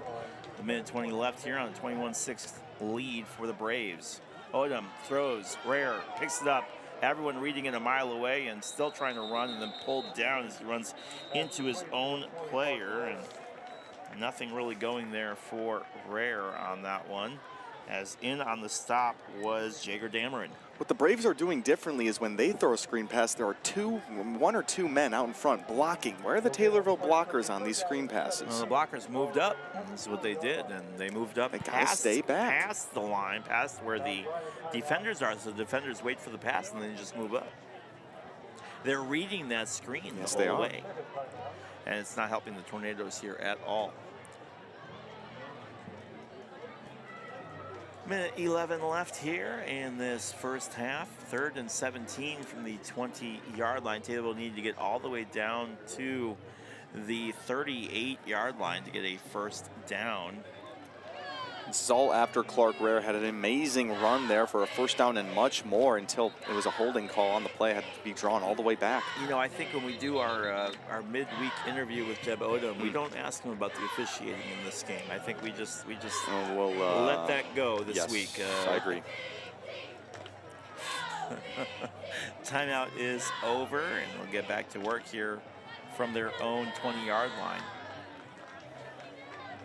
As I said a little bit earlier, not too many plays in your playbook for 3rd and 17. Let's see what Baron Odom can do here. Everybody on the line. Tight end is out. Hands it off. Right side finds a hole. Still up to the 29, and then pulled down around the 29-yard line on the carry from Thomas Gettings.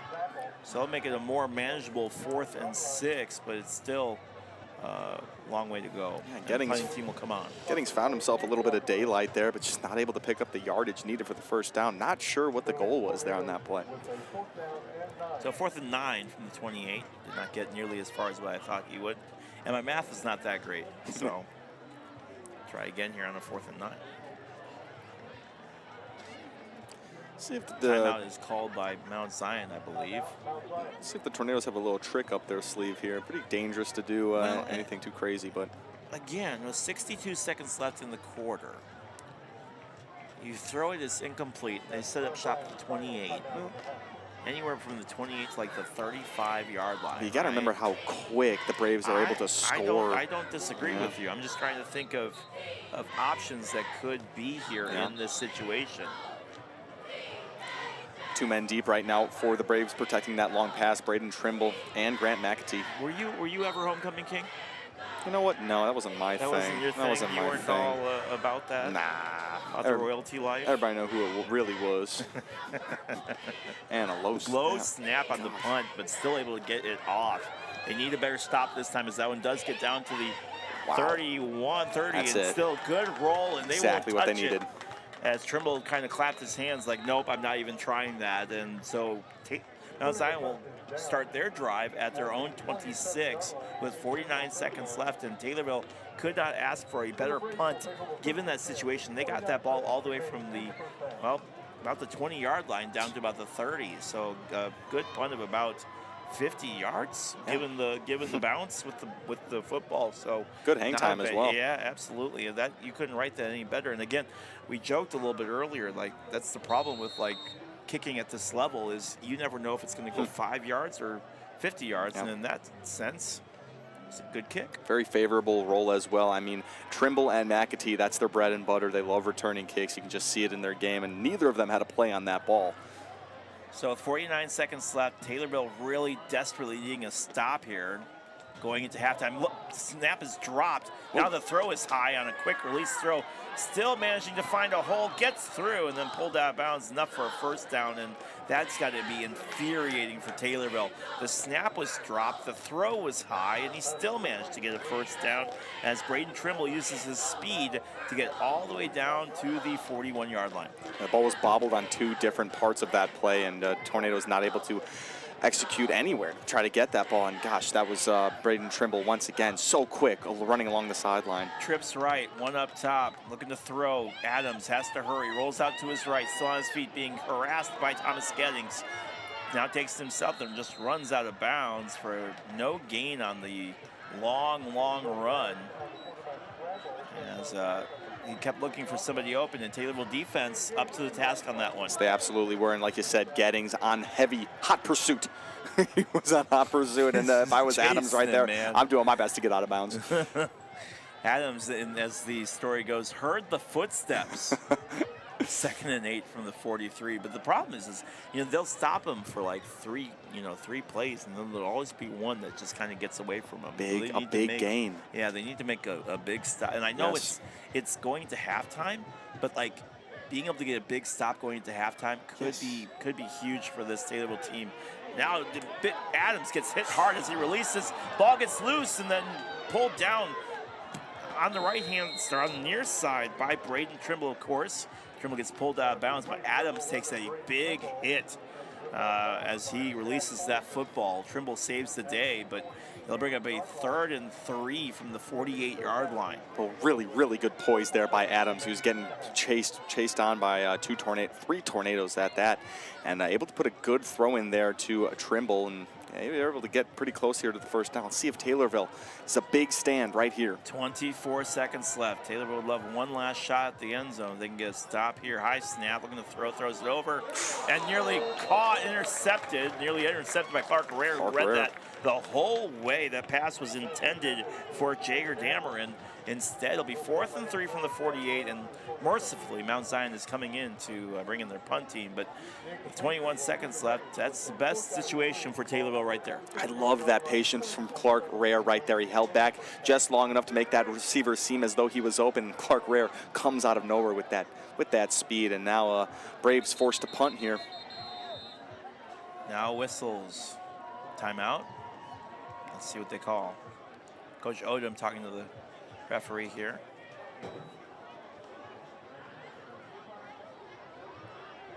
Taylorville has one timeout left. Mount Zion doesn't have any. It's like the kicker's coming off for McAtee. Might have to. Nope. Uh-oh. Looks like they're going for it. Now Taylorville will try to adjust here on the fly after Mount Zion brought in their whole kicking unit. And now Mount Zion has all kinds of confusion here, and as heading over is Grant McAtee. McAtee finally lines up. Fakes the handoff. Adams in trouble. Nearly gets tackled. So rolls out to his left-hand side. Still on his feet. Up, and close to the line. Did he get it? And he's going to be right there, right on the line. That's going to be enough for a first down. Crud. Once again, Adams just elusive in the pocket and outside of it. Of course, Tornado is doing everything they can, but Adams just really able to roll out of everything. He looked short on the replay. He looked short on the replay. But we have no instant replay in high school, so we'll just go on a 1st and 10 with 13 seconds left. As coming down towards us is Jacob Harvey and J.C. Anderson stacking up both sides. Now Adams looking to throw, does throw, and caught, pulled down, and still up on his feet. And now ball's loose, and they're gonna call. Mike caught a break there. That ball looked like it was still up as Anderson was able to get the ball. And it's a lot of passing plays back-to-back here from Jacoby Adams. With 3 seconds left, Adams gets the ball. Now flag comes in as no one was set on that one. Adams is raising his hands up, but no one was set from the offensive line at all on that play. Illegal shift on the offense, and there should be like 2 seconds or 1 second left on the clock, depending on what the referees say here. And that will do it. Yep, that'll do it. So we go into halftime. Mount Zion Braves 21, Taylorville Tornadoes 6. You're listening to WTIM. We'll be back in a little bit right here on your information station.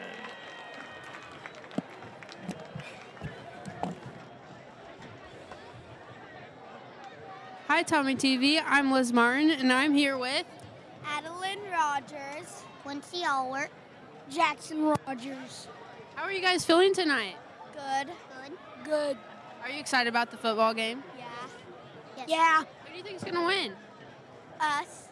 Yeah? Tornadoes. What is the best touchdown celebration? Oh, the gritty. You got to show it. What's your guys' favorite ones? Soy. Don't know. You got to do something? Oh. Soy. The soy. Okay, it will be. Thank you, guys.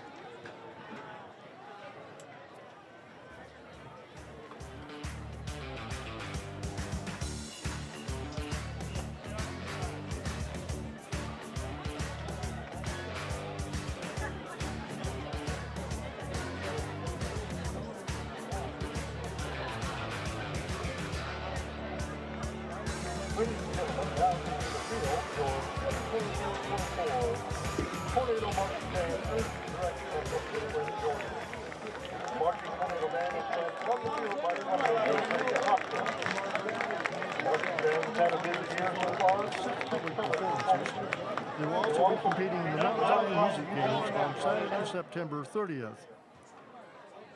Tonight, the bank would like to thank the administration, music boosters, and the community for their continued support.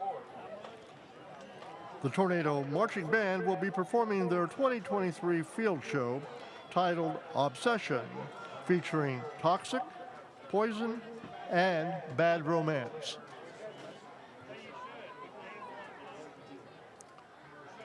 Drum Major Lydia Hopkins, is your band ready?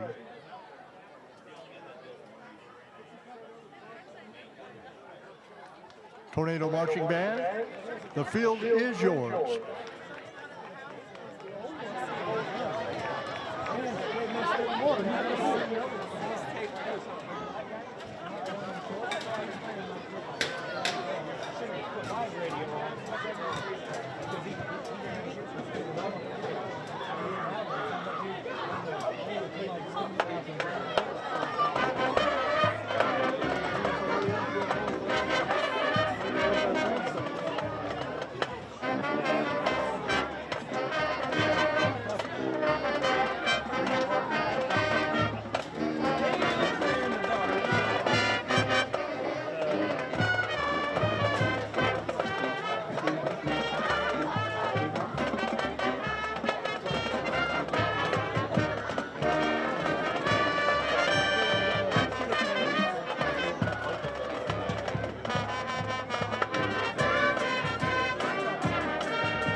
Now being shown to be entertained by the Taylor Dance team under the direction of Heather Raffles.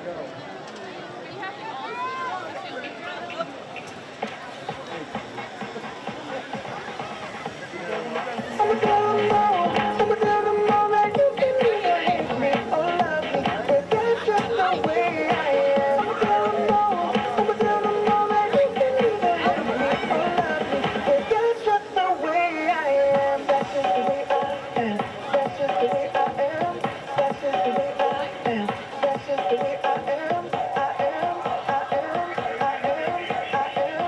just the way. I'm on a roll. I'm hitting every green light. I'm on a roll. I couldn't move a hand if I tried. I'm on a roll. Before we roll around, and live tonight like it's the best night of my life.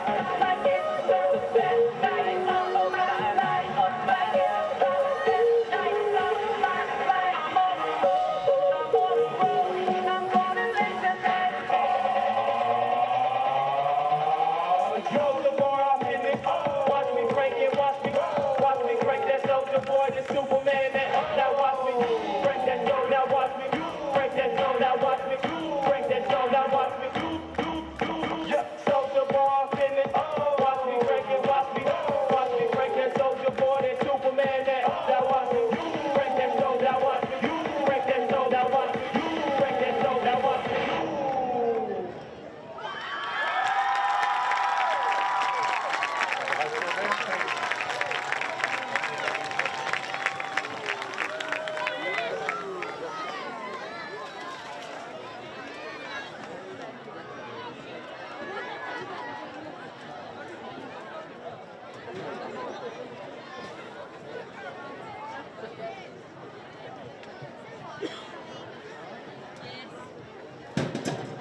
Now please stand and join the judges. The dance team and the band and the Taylorville High School White Sox. Go Tornado!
Take out your 50-50 tickets. I will read the winning number in about 5 seconds.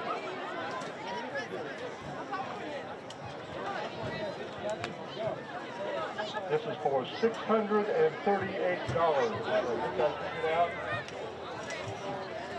The winning ticket, 2584249.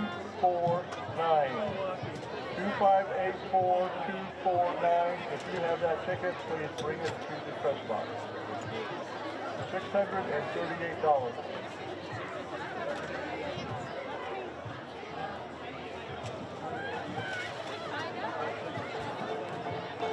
These days my waves get lost in the ocean. 7 billion swimmers and I'm going through the motions. It's unfair, needs love and devotion. Traded for some faces that I'll never know. Notion. Maybe I should try to find the oldies. Take me to the places and the people that know me. Try to just connect, thinking maybe you could show me. There's so many people here, why am I so lonely?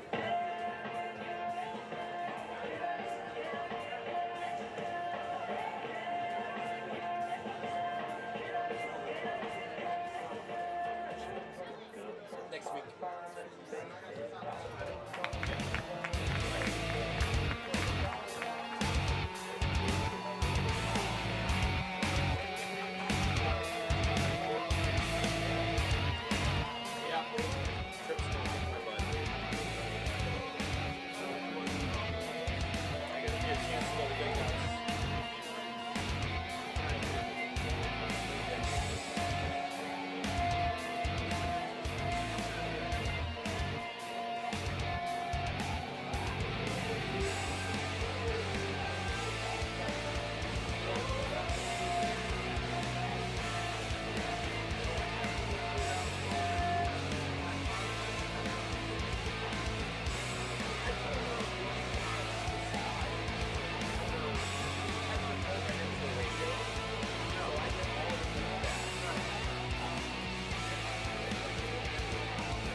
And welcome back. Rick Mobile alongside Tim Zalabak, bringing you all the action here this evening. You're all right. You're all right. Sorry. See, you're still young. You're not out of breath going up those stairs, Oh, God, man. I could go up and down those 3 times. Yeah, I go up the stairs. I got to take like 5 minutes before I can talk again because I'm 40 years old and fat and overweight. No. We're over the air. You are 6'5" and skinny. 6'5" and beautiful. That's right. But we're all excited. Taylorville trying to work their way back in. Tim, we talked a little bit about it, but what do the Tornadoes need to do to pull themselves back into this game? The Tornadoes need to get it together on offense a little bit. I mean, I'd love to see a little bit of change of the play call. I want to see Odom air it out a little bit. I'd love to see him use his receivers, and they need to stay out of penalty trouble. You saw Mount Zion get drawn back maybe 10, 15 yards. Then the very next play, they drove it right back down Taylorville's throat. You have to be able to do that on the same side if you're Taylorville, and you're going to pick up a couple of flags. That's it. Well, and I would like to see them stop giving up the one big play that they have per situation. So it seems like every drive they have at least one big play. You'd like to see them just stop that and be able to force them to punt. I don't think Mount Zion has punted once today. No. And you see extreme talent. Extreme talent from Trimble and from McAtee. It's hard to match up with sometimes, but if you can lock down those guys, I mean, you can render Mount Zion, a little bit useless without those guys. Well, and big games already from both Clark Rare and Clark Rare, and of course, Baron Odom has had a fantastic game tonight. Those two are and of course, so is Cash Foraker. Those are our 3 choices for Player of the Game so far. Of course, you never know. Brandon Bible Country Financial Player of the Game could change, but those are our 3 nominees that we have. You'll have to join us at the end of tonight's matchup to find out who we pick. You never know, and it just might be you. Me? You, yes, you. Baron Odom's play, it makes me shake my head all the time because you see him make amazing tackles on the defense. You're like, that's a guy that loves to throw his body around. No, that's your quarterback. That's also your F1 car right there, but a monster truck and all in one right there. So you love that. Yeah, and Baron Odom has done fantastic. He's been as advertised. It's been night and day from what he was last year. He has really, really blossomed into a great quarterback. We're excited to see what he can do this season. We've already had a little bit of taste of it in non-conference play, but we are riding the Baron Odom hype train all the way to the playoffs. We're excited, and we are hoping you are along for the ride as well as we get ready for third quarter action here. Taylorville got to do something here on this drive. Again, I think it would be a loss if you're not able to score here, almost because it feels like Mount Zion's able to score almost on every drive, and you have to keep it close. When you are on defense and you find a win as just getting a stop, I mean, there are defenses out there that love to get sacks. Tonight, getting sacks, they're hard to come by with a very quick McCoby Adams there. So, I mean, Taylorville defense, they can't be just happy with getting the stop. They got to be able to take away some yards from this Mount Zion team. We are rooting for the officiating crew. That's who we're rooting for the rest of this game. Go push them all the way back. White. Let's go. We would like to note that one of the stripes tonight is in shorts, which is a different look in shorts. It reminds me of Reno 911, where he's like, I rock the shorts. That's right. I had to get special permission to rock the shorts. Speaking of first responders, police officers, I saw Chief Dwayne Wheeler down there, shook his hand. We love Chief Dwayne Wheeler here. Taylorville Police Chief Dwayne Wheeler in attendance watching the game. No, he's probably here undercover knowing Chief Wheeler. Definitely not undercover. He was wearing full gear, but he did shake my hand almost off my body. That guy has a grip on him, I'll tell you what. He is a fantastic He's a great guy.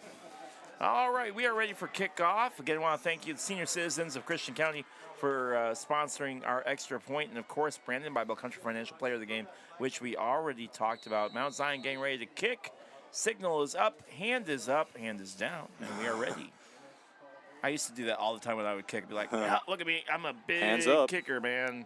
Down to about the 7-yard line. Bobbled it, was able to hang on to it, rolls out to his right, pushing forward. Rare still up on his feet, and then down around the 20-yard line. Rare called off as he was able to get in there and just say, I'll do it. And Clark Rare, the center fielder for the baseball team, that was a center fielder play right there. That was a center fielder play. Center fielder saying, look, I got this. Hey, that's me, captain of the outfield.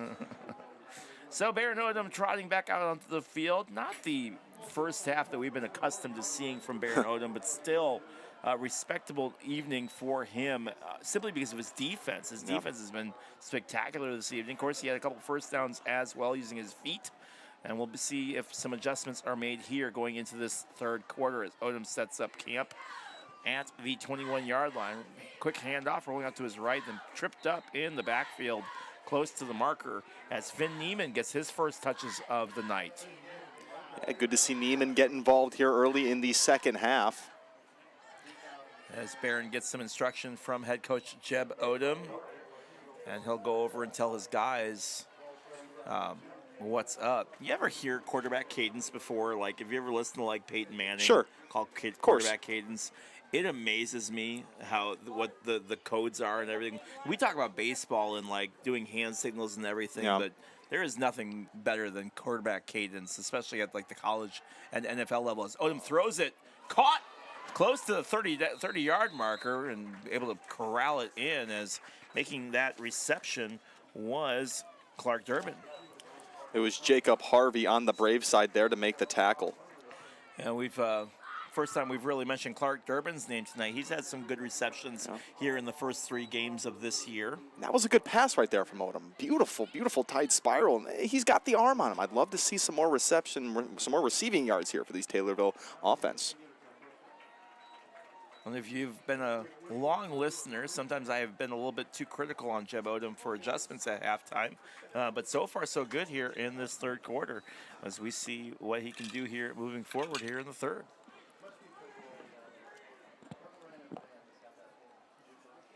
And again, I say that with the understanding that it's really easy for me to sit up here and play Madden, but it's much different, obviously, when you're on the sideline and on the field. So here we go. Odom fakes a handoff, takes it himself, barrels over his defender, still up on his feet, and then pushing forward and down. As the Mount Zion player is slow to get off of my quarterback. And not too much urgency there from the big fella. Let's find out who that Clark is. Guerrero shaking up a little bit on that play. Patrick Brock, senior defensive lineman, 6'3", 230 pounds, a lot of weight falling on you. I'm going to have to call Patrick Brock's mom and have a talk with her. What do you think? Somebody. Can I be a Karen on that? You can. He's still a senior. Still got a mother. 2nd and 6, 10:02 left here in the third quarter. Taylorville trying to march down the field. They got to get to the 41 to get first down. Odom in the shotgun. Hands off. Right there. 8 up in the backfield on a misdirection, and Trimble. Boy, Trimble right there to gobble that one up. And Braden Trimble has been everywhere this evening. Every time I look up, it's number 11 right there. Yep. Him and McAtee kind of working a pair. Both, you see McAtee a little bit deeper and playing kind of as a safety role, but that Trimble just reads plays so well. He knows when Barron hands it off. He knows when Barron keeps it. And that's the problem when you have a team that has multiple wide receivers is, you know, you can shut down one and the other one could potentially beat you. Yeah. Split set, 2 up top, 2 on the bottom. Odom throws. Rare tries to catch it. He's not able to, and then gets just absolutely tomahawked down. And kind of hit late by Grant McAtee. Yeah, McAtee, they had some words for each other after that play was finished. Well, McAtee doing kind of a little bit of a hit on him. Referee didn't see it at the end of that play.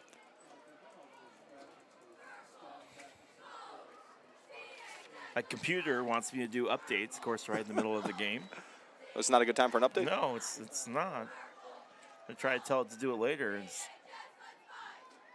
Punt goes down to the 35-yard line.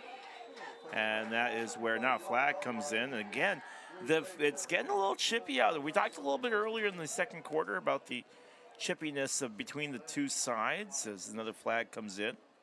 Well, these teams know each other well. I start to think about how many times these seniors have faced off against Mount Zion. They're getting tired of it at this point. Penalties can be against Taylorville.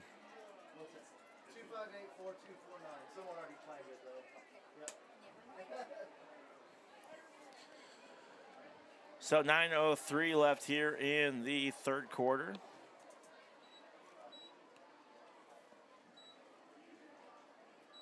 This Mount Zion will move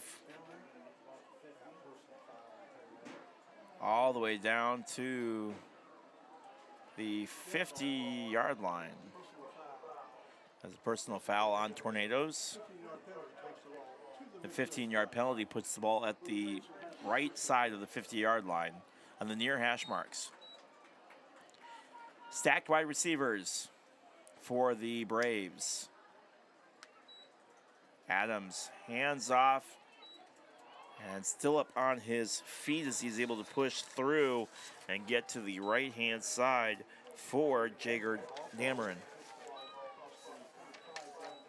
Dameron right there. You saw both. It was, excuse me. It was McAtee and Trimble. I mean, everyone's kind of looking at those two guys for the pass, but it just went off to Dameron. So, 2nd and 2 from the 42. And now everybody falling on top of each other. Ball's out. Ball's out. Taylorville's got it. And again, Taylorville takes over on the fumble. It was Derriman on the carry once again, but as he hit the ground, ball came loose. Taylorville is hype after that. And he was not down. That ball was absolutely popped out, and Dameron slow to get up here on this one. And I say down. He's in the motion of going down as that ball was knocked loose, and now we got a player on the field. We will take a 30. You're listening to WTIM, your information station. 21-6, 8:24 left. Taylorville will get the ball here when we come back.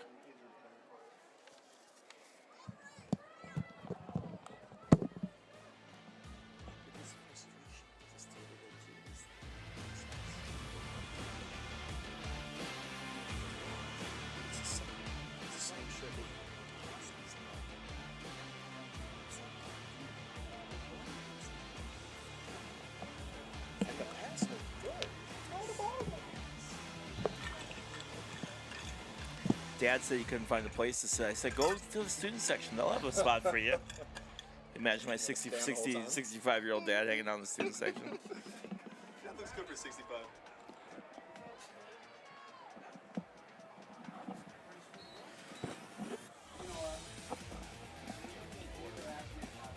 It's hard. I don't like it. I'm really trying.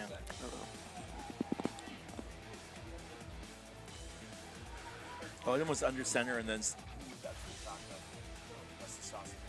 yeah. 3, 2, 1.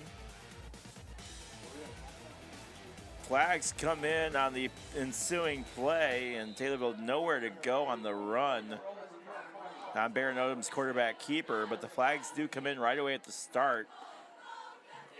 Let's see what they call.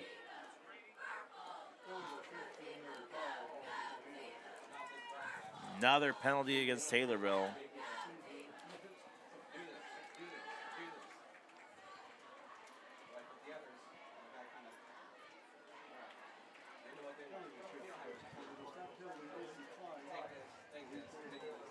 Penalties declined. It'll be 2nd and 10 from the 38-yard line.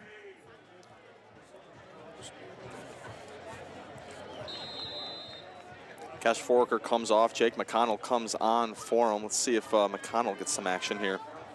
So Taylorville line up. Again, 2nd and 10, 38. Got to get to the 48 to get a first down. Something Taylorville struggled with this evening. Odom in the shotgun, trips right. Takes it himself, runs forward, slow on his feet, tripped up. Close to around the 44 mark. Gonna have to go with much more manageable 3rd and 4 on the quarterback keeper.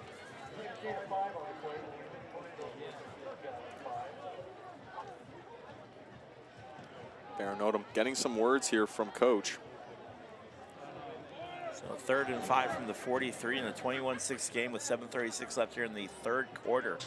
Taylorville needing to get down to the 48. Tornadoes trying to keep this drive going here and see if they can't cut into this Mount Zion lead.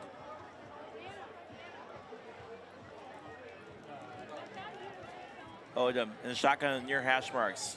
Fakes the handoff, now looking to throw. Odom on his feet, throws it deep in the air, up, down, and then ball's popped out. Taylorville wants a pass interference flag. They're not going to get it. It was a deep shot there. Looked like it might have been intended for either Neiman or Clark Durbin there, and Clark Durbin's not able to catch it. plenty of coverage there on the one-on-one. Just lucky to not be intercepted there.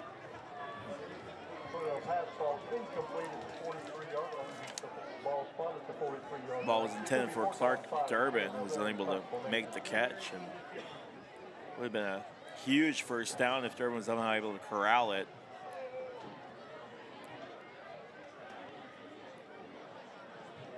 Try again here on the punt.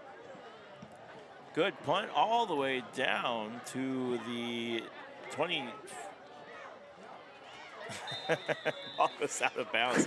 It hit his hand down to around the 29-yard line, then out of bounds at the 28. So that's where Mount Zion will start their drive, from the 28-yard line. And so the big heave down does not pay off for Taylorville. Mount Zion will take over and see what they can do here. Taylorville defense trying to keep the score 21-6 with 7:01 left here in the third quarter. Tim, your thoughts?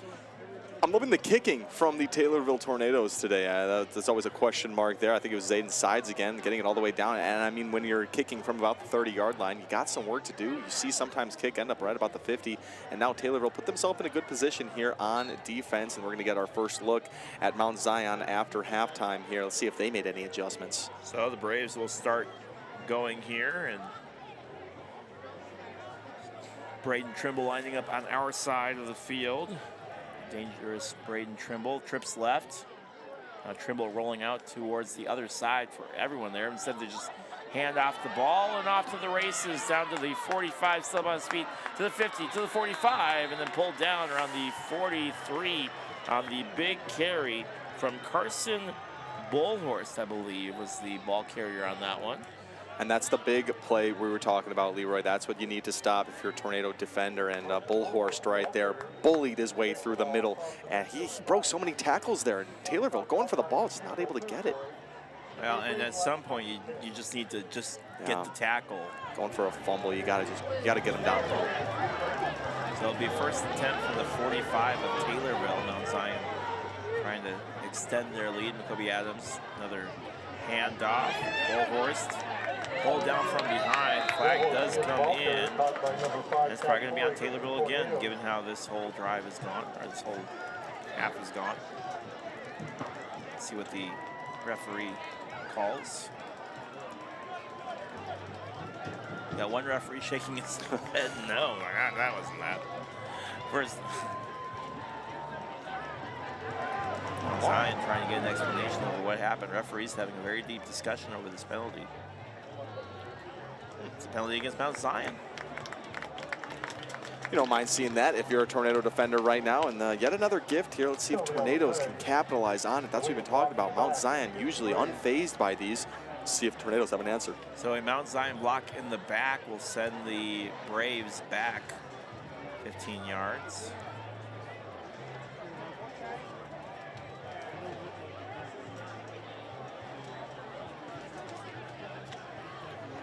Yards, mind you. First and 20 from the 44. Zion needing to get all the way to the 35 to get a first down here. If you're Mount Zion, something tells me that they're not worried about that. Yeah, everything has worked for them. The run, the pass, they got guys open. And they haven't been flawless. There have been a few mistakes that Mount Zion has made, but Taylorville yet to really capitalize on them that much. As there's a deep pass and intercepted right into the open hands, as that was way short and picked up by Jake McConnell.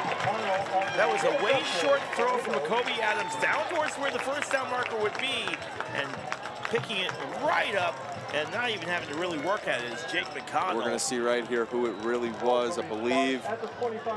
Looks like, yep, it was Jake McConnell. What a play by Jake McConnell right there. Sprawling onto his back, he had a wide open man who was underthrown by Adams. Now Taylorville right here. We've seen it. They're picking up on the penalty flag. And now Taylorville needing to capitalize on this. You got 21-6 games, 2-possession game, 6:04.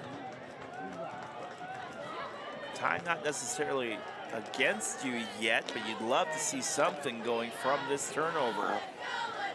Handing off. Still up on his feet, breaking through on the left-hand side, and then pulled down on the far hash marks near about the 29-yard line. couple of Tornado players signaling for a face mask call there. Looked like they might have seen something that the referees did not. Tornado's been calling for a few things that they just have not been getting here in tonight's game. Maybe that means you just got to focus on your play, stop trying to get a call, and just, you know, keep it going there. Easy. Now we got some more discussion here from the official.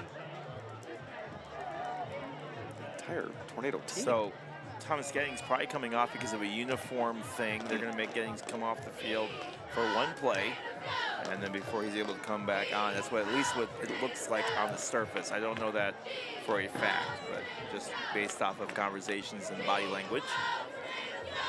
2nd and 6 from the 29-yard line. Taylorville will try to get down to the 35 here. Odom in the shotgun. Everybody's stacked up. Another handoff. Nope, rolling up to his left, still about his feet. And then finally pulled down as I kind of lost track of the ball. Close to the first down marker. Going to be a 3rd and 1 from the 35-yard line. Good run on the left from Clark Rare. So on the far hash marks. And it is a first down. Enough for a first down they gave him.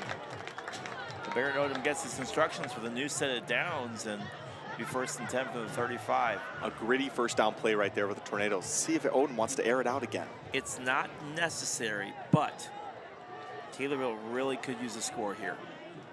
Odom lines up in the shotgun. And I know the joke, they need to score every time, but certain drives feel more important than others, and this is one of those big ones. Odom has to hurry, rolls out to his right, in trouble, just dives forward, and just gets back to, well, still short of the line of scrimmage. It'll be a loss of about 2 on the play.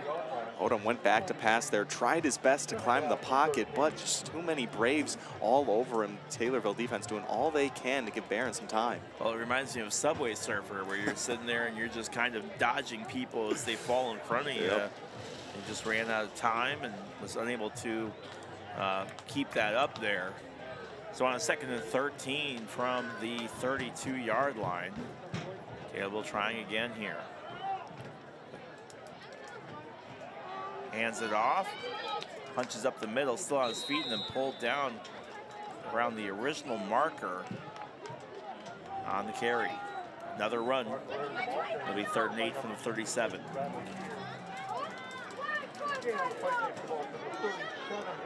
.16 in favor of the Braves.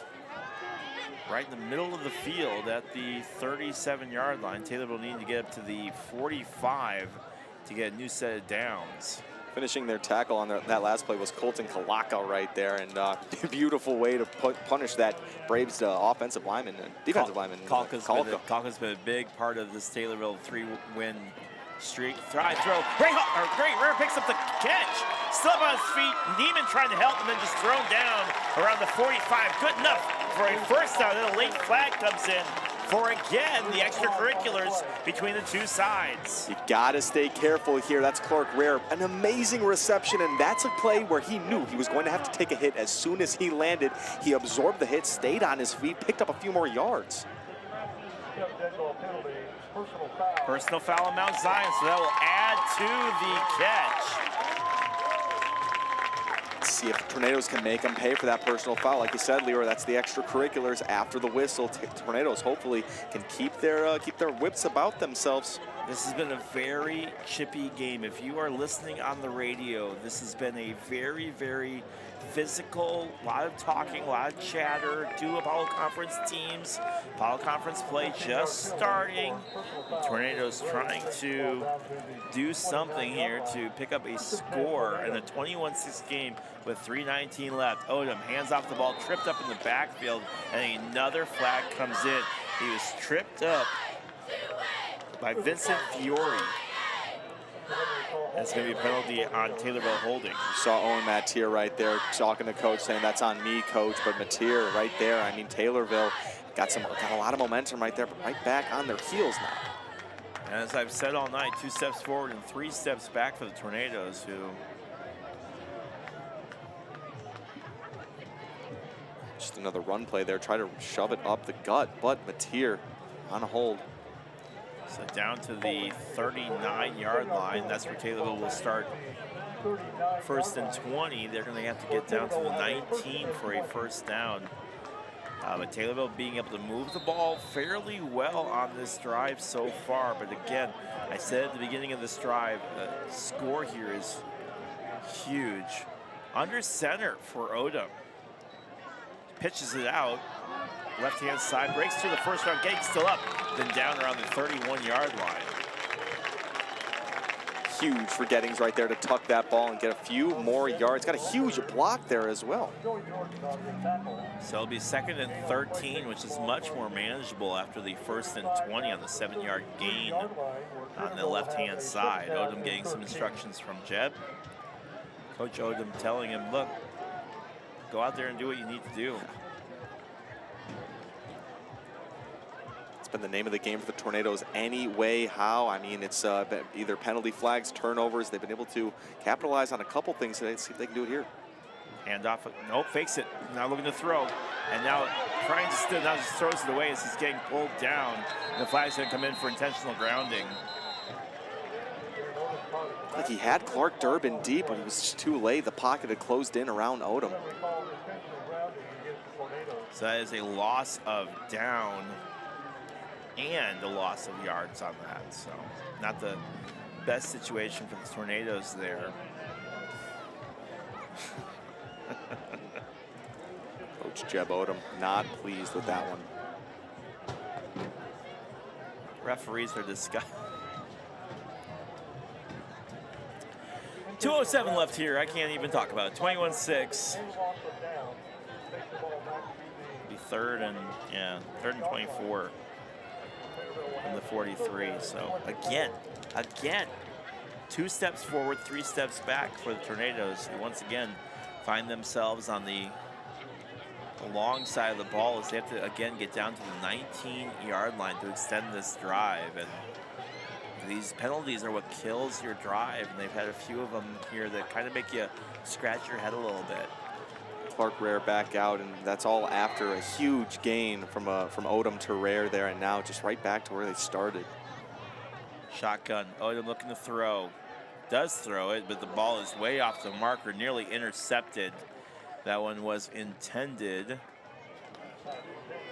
for Clark Rare and falls incomplete instead, as Rare would have had to dive and been 6'8" to be able to make that catch. Well, we talked about it. Tornadoes did not need this touchdown, but they are going to need a stop now.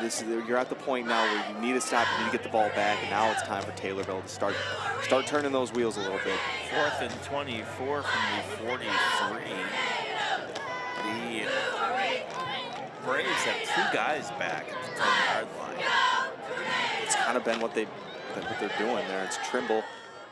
Line drive kick down to the 5, now picked up off to the 10, 15, now gets hit hard and body slammed. Have a seat, Mr. Brave, as he's able to get in there and just pull him down. That was McAtee. That was Rusher pulling him down. Yeah, McAtee opted to take that one right at about the 5-yard line. Was it Mateer? I said. Oh, it was Rusher. It was Rusher? I believe. It was a violent hit as he missed it on the first try, came back from behind him, and as he was swallowed up by some Tornadoes, finished his tackle. So all of that, and again, the Braves will sit down at the 1st and 10 from the 20-yard line. That's where they will start their drive.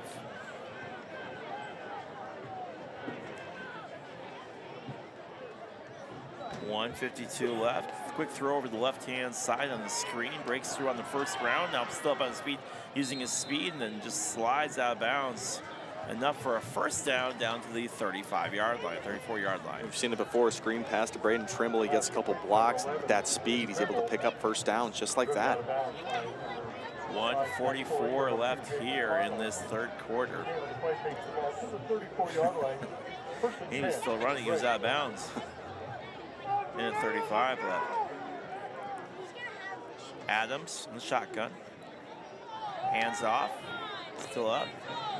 Left-hand side, breaks the tackle, still pushing forward, and then pulled down around the sea of purple around the 40-yard line. Whole lot of Taylorville Tornadoes involved in that play. It's a lot. to get that Brave down. Who was that on the carry? Looked like that was Dameron on the carry again. Dameron very, very tough with the ball. So on the 2nd and 4 from the 40, Braves will bring in some new personnel as they try to get things going here. Clock continuing to wind down, under a minute left here in this 3rd quarter.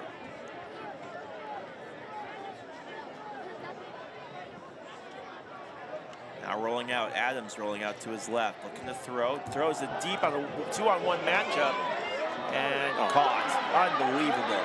Caught at the 21-yard line, and on a 2-on-1, you cannot, it's frustrating for Taylorville, as he was able to make that catch on the far side of the field. Jacob Harvey with the reception there, and it was a prayer thrown up by Adams. 2 Taylorville defenders on him. There's no one able to capitalize on the absolute mistake there from the Braves. So the Braves will get a new set of downs just outside the red zone on 1st and 10 from the 20-yard line. And that's where they will continue to push here with 20 seconds left in the quarter. Triple stack for the Braves on the right side. Hands off, nothing doing as he gets to the line and no more. And the Sea of Purple does not let him through as he's pulled down at the 20-yard line. You'd like to see a lot more of that from the Taylorville defense there as the clock expires here in quarter number 3. That will do it for the 3rd quarter. You're listening to WTIM, your information station. We'll be right back for the 4th quarter right after this.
Fourth quarter begins. The Braves will have the ball. Second down, 10 yards to go at the Tornado 20-yard line.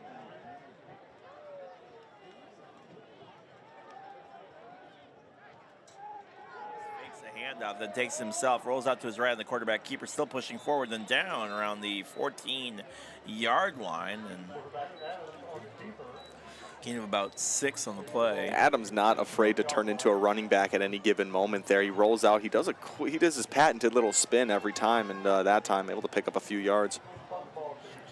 So with 11:36 left, 21-6, it amazes me some of the size of some of these guys that play this game. I remember when I was in playing basketball in my early years, there was this guy who looked like he was 30 playing 8th grade basketball.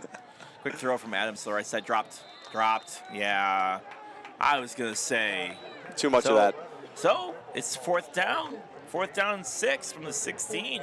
But yeah, there was this kid that looked huge, and like he was in 8th grade, and it felt like he was in 8th grade like every single year that I was in school. And I think it was because he was the same age as I was, so I just saw him like every single year. But it was like, dude, just graduate already. We're tired of seeing you. Or like you get the 6th-year like seniors, the 5th-year, 6th-year seniors, the super senior in college that is literally only there to play sports. Well, now you see that so much with guys with a red shirt. Yeah, 25-year-old out there. So going for it on 4th and 6, and you don't need me to tell you, stop this, please. Look at the throw. Adams rolls just goes back, now throws it up in the air wide open, caught for a touchdown. Missed assignment, gets through in the backfield, forgot about in the backfield, and a touchdown caught by the Braves on what was an easy touch and throw, and nobody close on the reception. And it is 27-6. It was 4th and 6 there in Mount Zion. You wouldn't have known it from their composure on it. They were able to execute that perfectly, just a perfectly thrown pass into the end zone, not contested. So they go for the extra point. Kick is up and through. Brody Lipa with the kick. That ball still might be up in the air. I tell you what, he is a good kicker. Yeah. We're going to take a 30-second. You're listening to WTIM, your information station. We'll be right back right after this. Mount Zion Braves 28, Taylorville Tornado 6. I'd like to now announce this evening's attendance, 3,285. Thank you for your attending this great football game.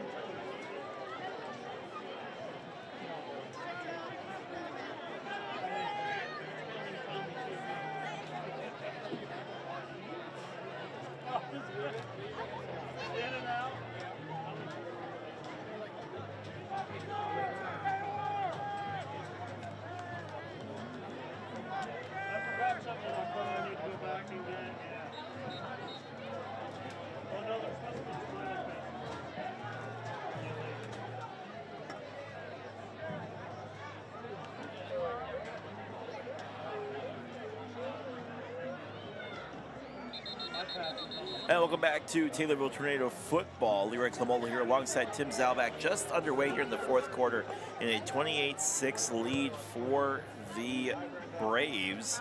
Taylorville scored at the end of the 1st quarter, but they've been kept in check ever since. They scored on the 4th and 9. Able to score and put in the touchdown pass on a great misdirection.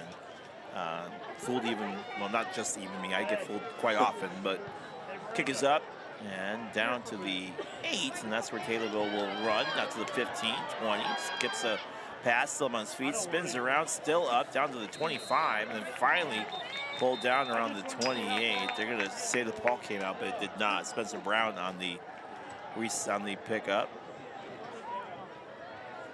Spencer Brown, really good job receiving tonight. Hasn't bobbled any balls, and there, just swallowed up by the Braves once again. Looks like the Taylorville Tornadoes will have it at their own 25. And a big shout out to the offensive line. They've been, for the most part here after the 1st quarter, they've really kind of settled down and given Odom time to throw, which has been really, really nice to see on the plays that he has been able to throw the ball. We've seen it too. Odom been able to connect on a few passes here. We'd love to see a few more opportunities. And we'll see what the line gives Odom here as he lines up under center. Pitches it out to the left-hand side. Gettings knocks down the defender, then gets pulled down from behind, but still up on his feet. And then he really got horse collared on that one. Instead, he's able to get down to the... Coming in hard there was Vincent Fiore on the tackle, senior 6 foot. And if you're watching on Tommy TV, a lot of times right here, a lot of times they'll call that. If you get anywhere close on the collar, they will absolutely call that. So lucky that they didn't get called for a horse collar tackle on that one, as it will be 2nd and 1 from the 36 and a good field position for Taylorville on the near hash marks for the Tornadoes. I love that you can reference the replay right there. How cool was that? Shotgun, handoff, Gettings forward, still breaks the tackle enough for a first down and then some down to the 41-yard line. And Taylorville showing signs of life here in the 4th quarter, 10-11 left. Just an easy handoff to Gettings, finds a hole on that left-hand side, bounces off a tackle, but not able to get through the 3 guys that were able to pull him down there. Gettings, let's give back to Gettings right now. I mean, he's been a great ball carrier so far in this one. You saw it right here on the very last play, worked his way down the right-hand side, and obviously worked his way through some tackles. That's what he does best. And an injury timeout here for the Braves as they have a player slow to get up. As that is, who is that? That is Chase Fink, defensive back for the Braves. 10-11 left here in the fourth quarter. 28-6 lead for the Braves. 1st and 10 from the 41-yard line. And Tornadoes get back to work here to see what they can do moving the ball downfield. They had some good drives earlier, only to be set back by penalties. Now a pitch to the left. Gettings again tries to get through and then falls over as he trips and lands behind him. Gets back to the line of scrimmage, but no more. It'll be a 2nd and 10 on the carry. Owen Mateer there for the block, just not able to do too much there as there were multiple Braves on that side. I'd like to see a sense of urgency. I finally figured out what I was trying to say earlier, a sense of urgency for the Tornadoes here with time ticking down. Now is the time. You need something here from the Tornadoes. You need some points here. And while a loss is a loss, as Odom takes his own carry, pushes forward using his feet, but is able to be pulled down by Bradley Keir, 6'1", 200-pound junior. He's able to land on top of him and bring him down. That's number 66 right there in front of us. And while a loss is a loss, scoring a touchdown or scoring 2 touchdowns and losing 28-21 or something like that, being able to score can really give you good momentum moving forward into that next matchup, into that next game. And Taylor would love to make this score a little bit closer here towards the end of this matchup. Now the quarterback keeper for Odom, who again runs into the wall of defenders and does not come out on top as he's able to push forward. Does get down to the 3rd and 2 or 3rd and 3. And to your point there, Leroy, the other Apollo Conference teams, sorry. Go ahead. My fault. The other Apollo Conference teams are going to see a closer game, and they're going to say, okay, Taylorville is not a team we're going to be able to walk on this year. If they see a 28-6 score, it's going to be a different thought. A couple more touchdowns here for the Tornadoes. They're going to solidify themselves up there with the Apollo Conference. So Tornadoes have no choice but to go for it on a 4th and 3 from the 48. Split set, 2 up top, 2 on the bottom. Odom. Good snap, quick throw to the left, gets the screenplay, pushes forward, enough for the first down, and then some as Clark Durbin gets down to the 45. Not Clark Durbin, I apologize, Jake McConnell, number 2. I saw the number, said the wrong name. Slow to get up is McConnell. Looks like he's nursing his right knee. Well, he landed hard on the turf, and he's going to get stretched out here. They take a look at that knee. I want to thank the senior citizens of Christian County, exclusive sponsor of the Extra Point. Enjoy trips, lunches, fellowship, and stay active in your senior years with the senior citizens of Christian County. Don't forget to join us for the Brandon Bible Country Financial Player of the Game, which we will announce at, guess what, the end of the game. Yeah, I know, crazy. Crazy. You're telling me we won't do that right now? Right meow? Starting right meow? Meow, do you know how fast you were going? As McConnell gets a good cheer as he walks off under his own power. Yeah, not limping too bad on that. We might see him in the next couple of plays here. McConnell, who plays basketball and baseball, walking a little bit faster to give his guys a little bit more. You mind crossing that valley a little faster? Hey, we're waiting on you there, Jake. But McConnell comes off under his own power, and he'll get attended to from the trainer.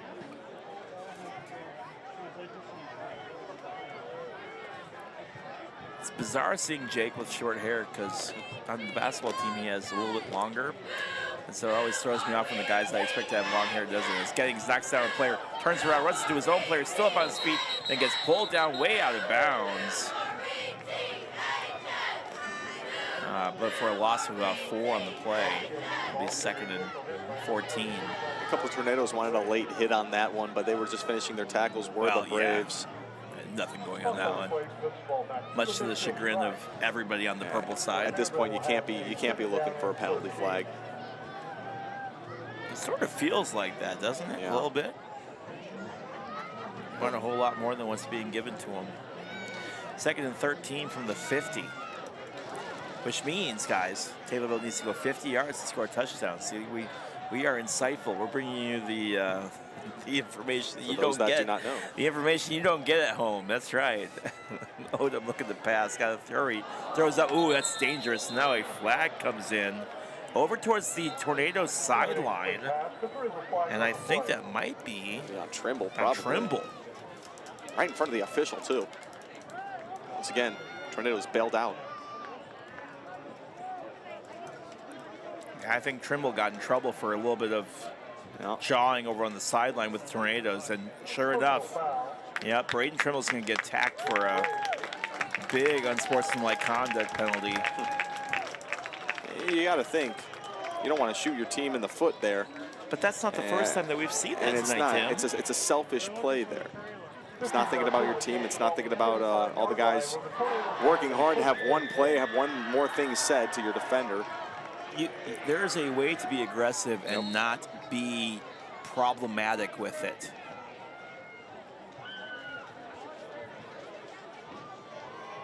So,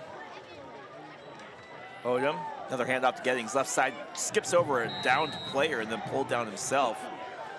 Close to the 33, and they're still jacking down there. Yep. Whole lot of talking here, and you got to think. I mean, the game's not out of reach for the Tornadoes, but Mount Zion does have a pretty good handle on it. What's the use? What's the use of talking after the whistle? I'm just not a big fan of the extracurricular. I get it; it's a part of football, but my goodness, there's been a lot tonight. And when you feel that you have an officiating crew that really has not worked a whole lot together, it creates sometimes a very dangerous situation. Odom fakes a handoff, now rolls out to his left, still up on his feet, now takes it himself. First down marker and then some, and then pulled down. Ooh, actually, I think he might be short. Let me see, I thought he had enough room on the corner. Let's check the replay and see what he had there on that run. No, they're gonna say he's just short. It's gonna be a 3rd and 1. Odom got hit hard in the stomach as he came down. He'll line up here again. Odom is one tough kid, man. It's good to see him pop up.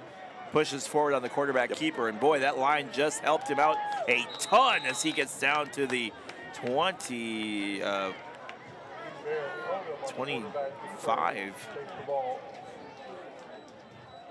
24. Got down to the 24-yard line.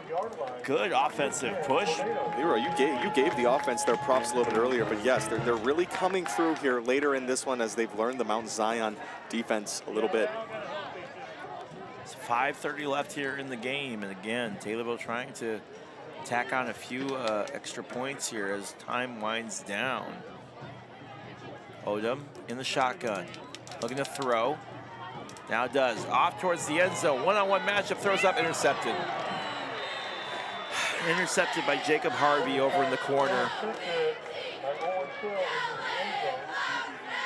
That pass was intended for Clark Durbin. Durbin had nowhere to go with it. And on the one-on-one matchup, Harvey picks up the interception. It was a one-on-one matchup right there. Odom wanted to drop it into the end zone, but really just nowhere to go. It was a great interception there from the Braves, and just an underthrown pass there from Odom.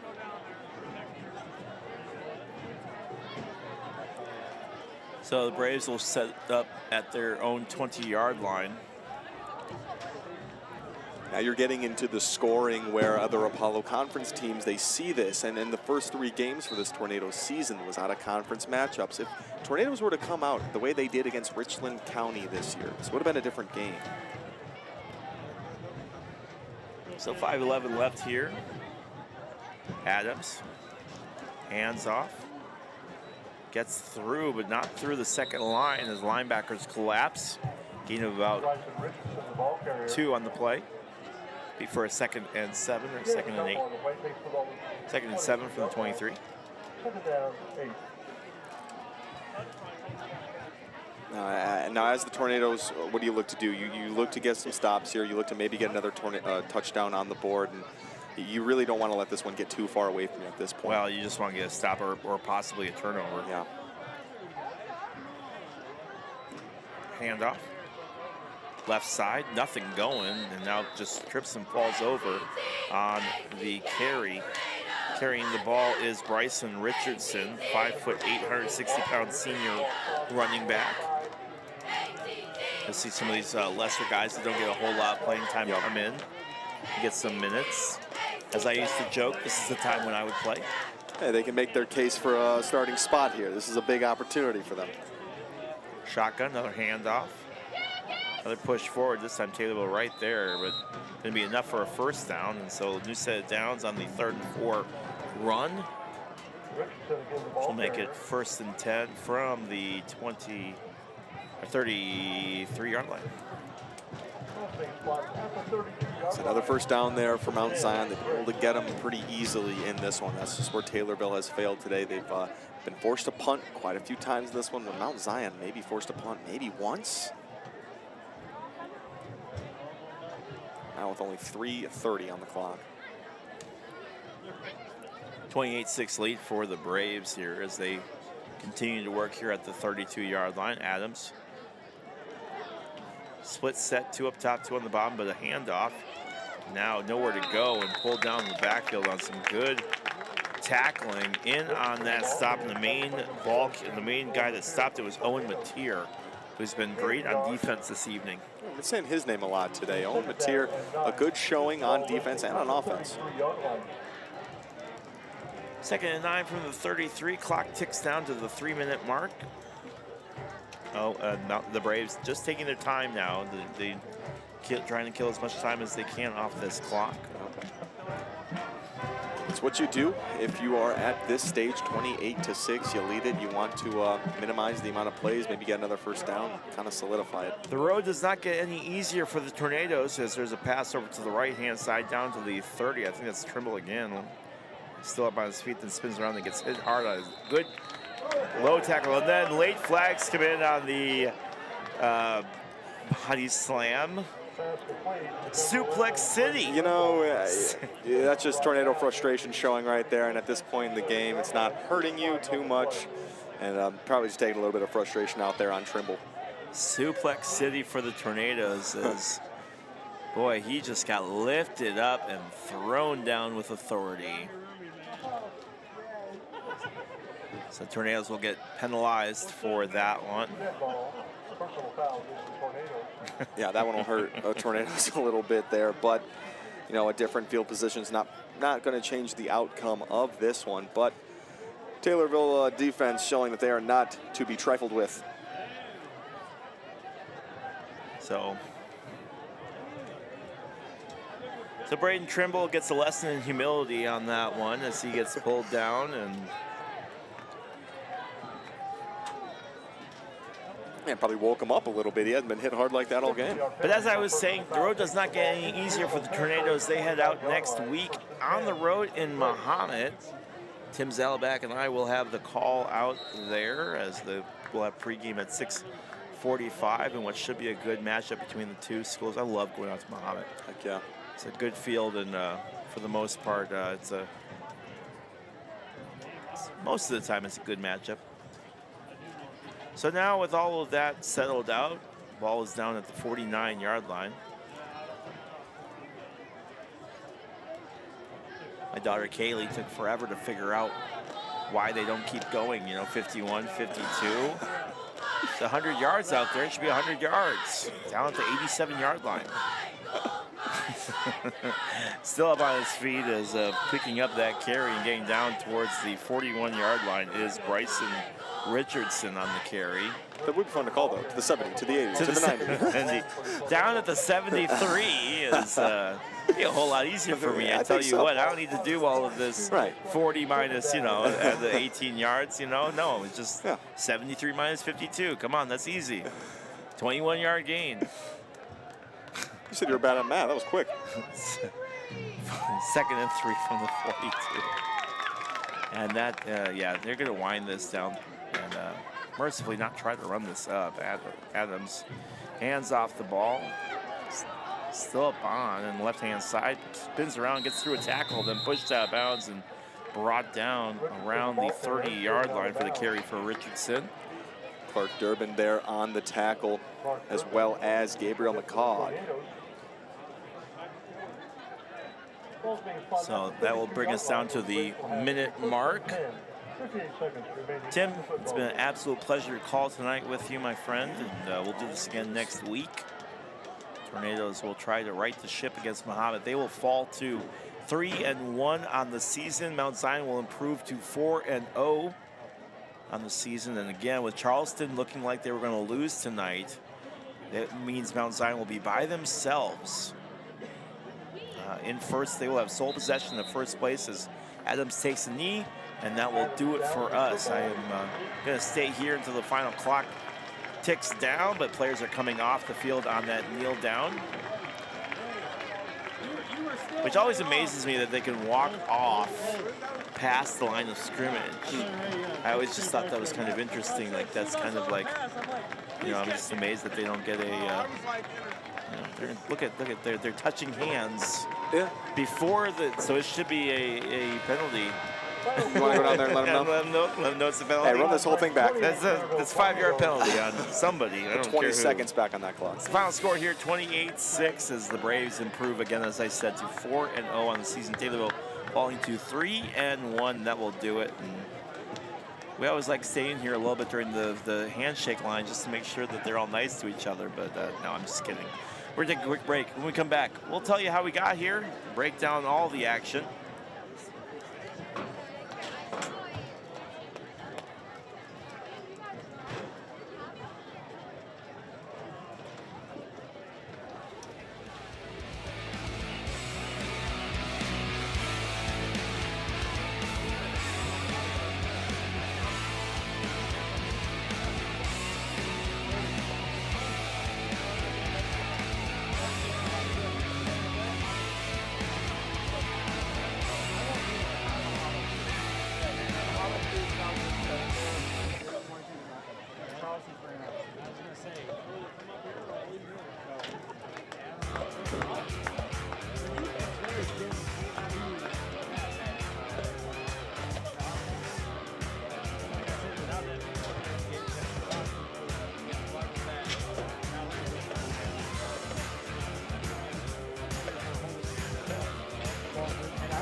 Hello, Tommy TV, and thank you for joining us tonight. It was a great game here as the Tornadoes put up a great fight. Unfortunately, just fell a little bit short to Mount Zion as the game came to an end of 28-6. The next game will be away versus Muhammad Seymour on the 22nd. Thank you for joining us, Tornado Nation.